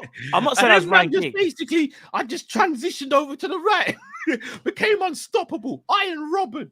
Bro, I'm just saying, innit? I'm just saying. That is something else. Now, if we ever do like a kind of I don't know, like some football thing again, obviously you basically I forgot how I used to, but you'll be able to see the we're working on the tech will never leave. You know, like, The funny thing is, the I ain't pace even. will. There's no shame in my game. I am washed now. No, but you can still strike a ball. Washed. But I can still athleticism strike a left ball, you. but that I am washed, bro. Just be Ricky Like, Lambert, innit? Ricky Lambert was a goal scorer, bro. No, but when it's out for Liverpool, you were the goal scorer. Ricky Lambert was a goal scorer, bro. No, not for Liverpool. It wasn't. For Scored goals in every division. Yeah, but bro, That's a great record to have. You scored a goal in every level of English football. That's a great record to have, bro. Man, them sleep on Ricky Lambert before he came Liverpool. Yeah, he didn't go well at Liverpool. Right now, I'm doing the false wing thing. That's what I'll be doing. False 11 or whatever you want to call it. What's false wing? I'm not running. Just give me the ball. Give me the ball and I'll be alive. Carry the ball for a little bit before I get tired. You know what I'm saying? Give me the ball and I'll be alive. Yeah, bro. You know what's so much? Yeah, you man. People clip this up. If we ever do a football thing, just know I'm gonna be on crud. I'm not gonna like you're one of them players I'd scream at throughout the whole game, man. You know what I'm saying? No, 100%. You'd be screaming at Matt. 100%. I'd probably scream at you as well, Drew. But it depends, bro. Because remember, as a winger, his role is kind of to come and help to defend. As a striker, my role is just to put the ball in it. That's it. I'll be honest. I shout at everyone though. I do. I'm one of the. I'm a very different person. Sorry, what's his name? AJ. Sorry, 10 penalties. Who scores the most? Not me. Even though I was good, I probably wouldn't say I wouldn't. I hate to say it. It'd probably be Drift. Probably would be Drift. I would say Drift as well. Yeah. Although if we didn't take-ons, back in school, I did win a penalty competition though, with out of everyone in the whole school when I was in year 8. So fair play. Funny thing is, penalties wasn't actually my forte. I've never missed a penalty in a competitive game, them, but penalties was never really my forte. I was a penalty taker for secondary school, and I took only one at uni. Only one at uni. I don't think I missed a penalty I missed a penalty in a shootout once, but not in a competitive game. I've never missed a penalty in a competitive game. I think I was the only one who didn't miss a penalty in the banter games, right? Yeah, I think I was the only one who didn't. I think you scored all of them. Yeah. I mean, sometimes we have to factor in the goalkeeper rotations, but we move. Not just that, man did make us spin around in a circle for a little while. Oh no, that one was mad. No, that was the dizzy penalties. That was totally different. Remember that? I hadn't recovered from that, bro. I'll be real with you. That was we might have to do a little throwback Thursday and release those dizzy penalties. Yeah, I was gonna say I do no dizzy penalties now. I literally throw up on the pitch, bro. No, I'll be sick. Yeah, 100, bro. In fact, I think I scored all my dizzy penalties as well. Did you? I think I don't actually think I missed any. I don't even think I missed any that day. Not that I can remember. But anyway, we move. H says, man, then bring up the new LeBron LFC collab jersey. I haven't seen that. And then line his pockets again. I ain't even seen it, Carl. Does he look good? I've not seen it. I'll check it out. Okay. Zach, Torres' best goal. I'm gonna go Blackburn. Yeah. Suarez best goal. No, I'm gonna go Arsenal Champions League. Torres. That's fair. But the Blackburn goal was ridiculous, though. Yeah. Oh, Suarez best goal. It's either Newcastle or Leroy Fer Norwich, man. Yeah. No, it's Newcastle. It's about to go there. It's Newcastle. I'm saying as soon as you tootsie roll at the Kop end, he flicked it over the man's head like it was a beautiful goal, but he controlled the ball from 60 yards. You're forgetting the most crucial part of that goal against Leroy Fer. He dummies the volley and then volleys it. Because the defender hesitates, goes to block it, and Suarez fakes it and then hits the half volley. Guys, it's outrageous. He controlled the ball on his chest and it was coming over his head. No, I know.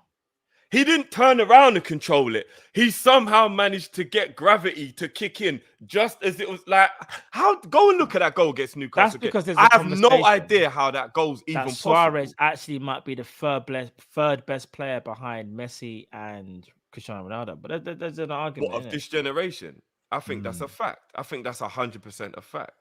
I've said this for a minute, but Suarez is the best striker to grace the earth since R9. That's my opinion, but Up there. Gerrard's best Definitely in goal the from the conversation. FA Cup final 2006. Yeah, West Ham, man a cramp. For me, that's the greatest. a lot of people forget about how good his first goal was in that game because the second one was so good. Yeah. You know, his No, first 100, goal in that 100. game. I think no. I'm going to be honest. I think Gerrard's best goal has to be included in the moment, and I think it's got to be the Olympiacos goal.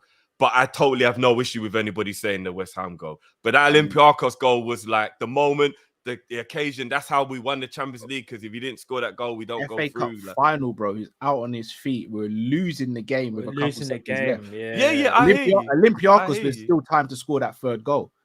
No, But but bro, that if he was doesn't like- score that, then like That Gerrard goal was insane, bro. That West Ham one. Do you see how far it hits with the instep? Bro, it's about Yeah, it was 35 crazy. yards. it was crazy. It was. And people crazy. want to talk about KDB. Listen, I rate Yeah, KDB, there's but you levels, see man. them moments there like that. And you know what? Middlesbrough. Yes, The 2005. chest. I remember that one. That 100. might be his second best goal. The goal was nuts. Gerrard's got too many, man. That was crazy, innit? People, we are going to wrap up there. We will be back tomorrow at some point with a preview for the Bournemouth game in the Carabao Cup on Wednesday. Unfortunately, guys, not going to be live for that because, you know, Newcastle have to be on TV every single game. We know why. Mad. It's actually mad now. Well, no comment. Yeah, anything you want to say to people before we take them out, boys? Bless up to everyone on this graceful Monday, man. And then whatever you're doing, have a blessed day, morning or evening. And we'll see you again very, very soon. Trust me. And And if you know, any of you lot know where Ben Askren is, or if you know anyone who knows Ben Askren, I'm trying to hook up this Matt Askren fight to get that bag. So holler at your boy. I thought Drew said he's gonna fight Ashton. Now the storyline. No one's offering me 50 million, so it's not gonna happen, is it? No one's offering me 50 million. So. Ben, 50 mil, what are you saying? I'm a hustler, homie. Unless there's a Saudi prince out there who just wants to throw money away and is willing to hook it up, no one's gonna give me 50 mil. Are they? 50 mil, I would take that fight. Strictly boxing. I'm not fighting. You man, do your thing. If you do it, Matt, I'll help you train. I would hope so. 50 mils on the line, bro. No, Bringing in that bread. Yeah, I just help you train, man. That's all I do. Man said I just help you train, but whatever you do is up to you. Train. But no, people, it's been a pleasure. I really enjoyed today's show. Hope you guys did. Please do smash that like button. Subscribe if you're new to the channel, but also switch on the notification bell so you are notified when we go live or when we put a show out, people. As we said, we'll be live tomorrow at some point, so make sure you check that out. Until we see you next time, people, stay safe, stay blessed. We're Kop-Ish and we're out. Take it easy. Peace. Love.